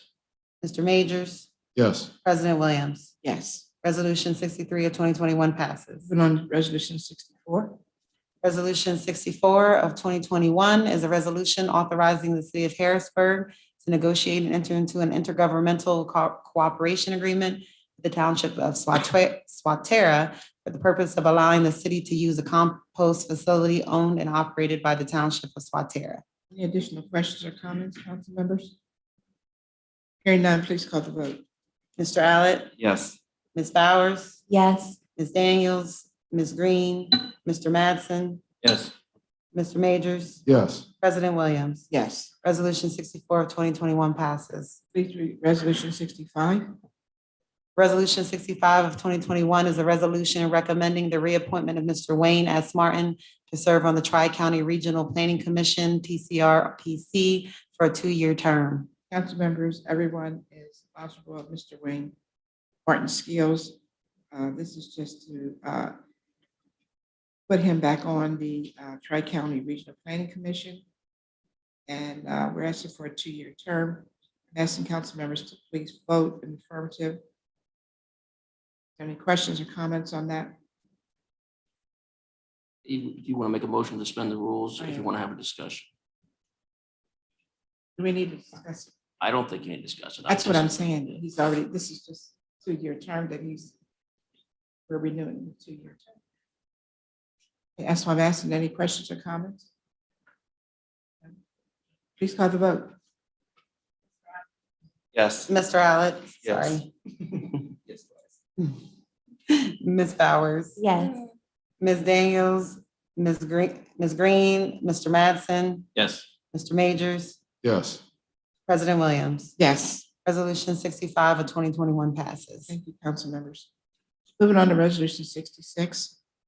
Resolution 66 of 2021 is a resolution authorizing the city of Harrisburg to negotiate and enter into a professional services agreement with Kettleson and Associates to provide on-call services supporting Vision Zero rapid response projects, including traffic and safety analysis, planning, and design services. That will be placed in public safety. Moving on to resolution 67. Bless you. Resolution 67 of 2021 is a resolution of this council of the city of Harrisburg supporting the Protecting the Right to Organize PRO Act, which provides a generational opportunity for the labor movement and the framework to increase pay and protection for workers. That will be placed in community and economic development committee. Moving on to old business, council members, any old business this evening?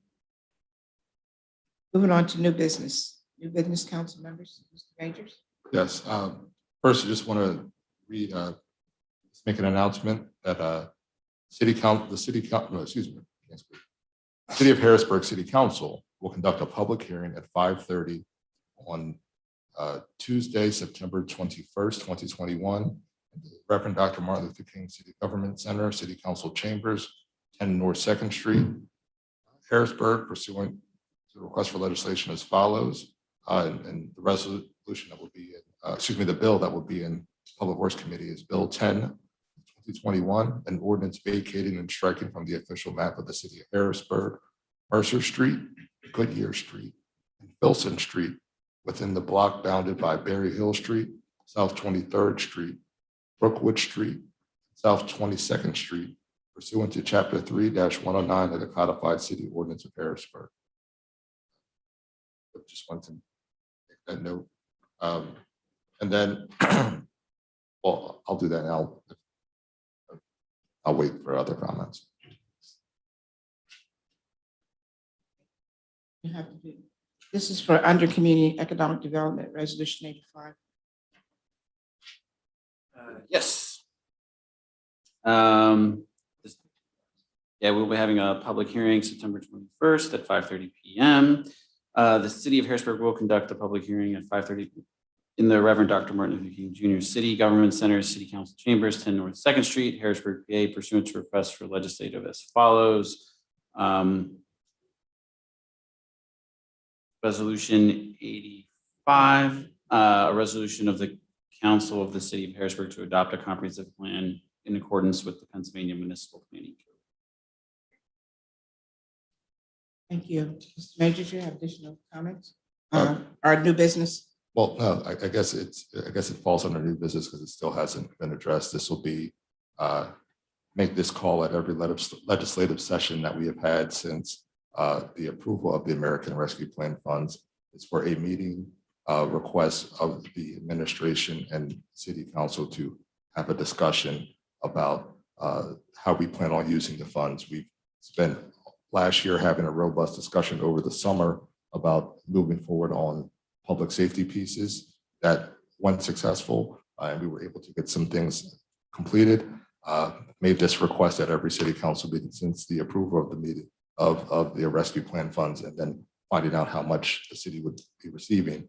And we still have not had a meeting yet. So I will continue to make that request known. And we look forward to having that discussion with the administration if they decide to, I guess, work with city council on how we to move this city forward. Okay. Any other new business, council members? Real quick, I just want to follow up on the statement I just read regarding the comprehensive plan. Just for everyone's edification, when we have the meeting, the purpose of it essentially will be to check in on where we're at in the process, to make sure the public is aware. the public still has an opportunity, if they have not done so yet, to comment on the plan via the city's website. I'm working with the Planning Bureau and the city clerks to get all of the comments and questions together. I'm working to respond to some of the questions constituents have asked. We will have to figure out a deadline for closing the comments yet. I haven't determined when that date will be with my colleagues, but I will encourage council members, if you do have amendments to the plan, to get them to me sooner rather than later, so that we can work on a process of amending the document. Thank you.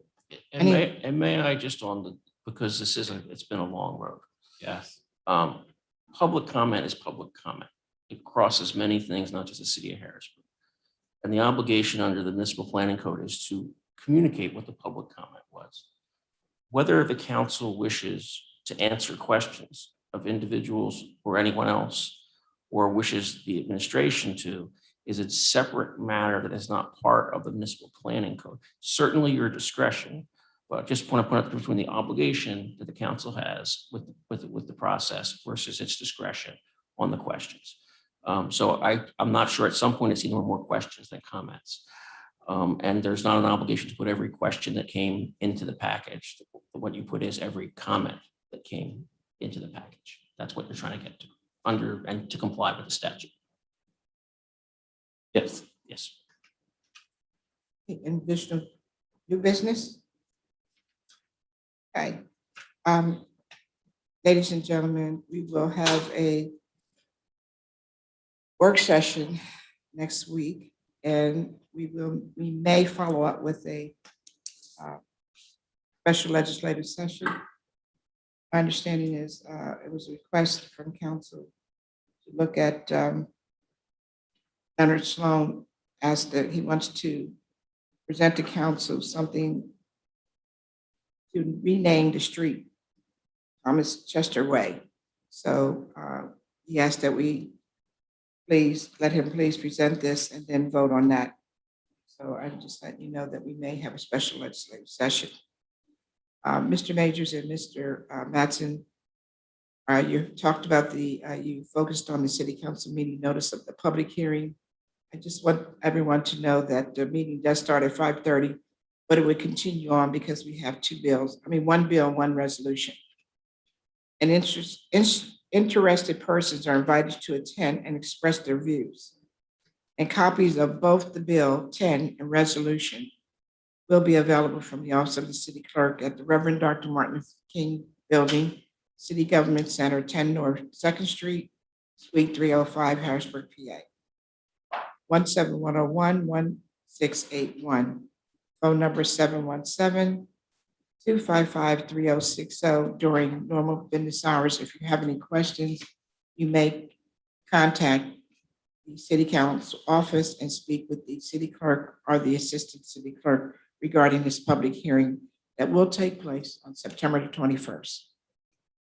Any additional? I guess new President business? Williams, I do have to clarify. So next Tuesday is the 21st, where we're having the public hearing and we're having a work session Yes, and a we're- special Well, legislative session. depending on if Mr. Sloan presents the document that he asked me to understand. I can't understand Kirk's writing here, but he asked me to please vote on this presentation that he wants to do to council. So Madam President, under the new change to the Sunshine Act, whatever that is, would have to be very clear and published on an agenda He said at least 24 hours ahead. he's going to submit that to you. Okay. I'm trying to read Kirk's writing. It's so small. So my understanding is going to Is there present going that to to you. forward something to the Law Right. Bureau to present Yes, it to down to the present it to the council? council. Also, council members, we are going to look at doing the free trick or treat bash as we've done in the last 3 or 4 years. Because of COVID, we just may be doing the bags and people can pick the bags up outside of the different entities, okay? The 2 firehouses. And also we will have one from here at the city of Harrisburg at the Government Center. Anything else, council members? Okay, can I have a motion to adjourn? So moved. Can I have a second? Second. Meeting is officially adjourned. Thank you, everyone. Good evening.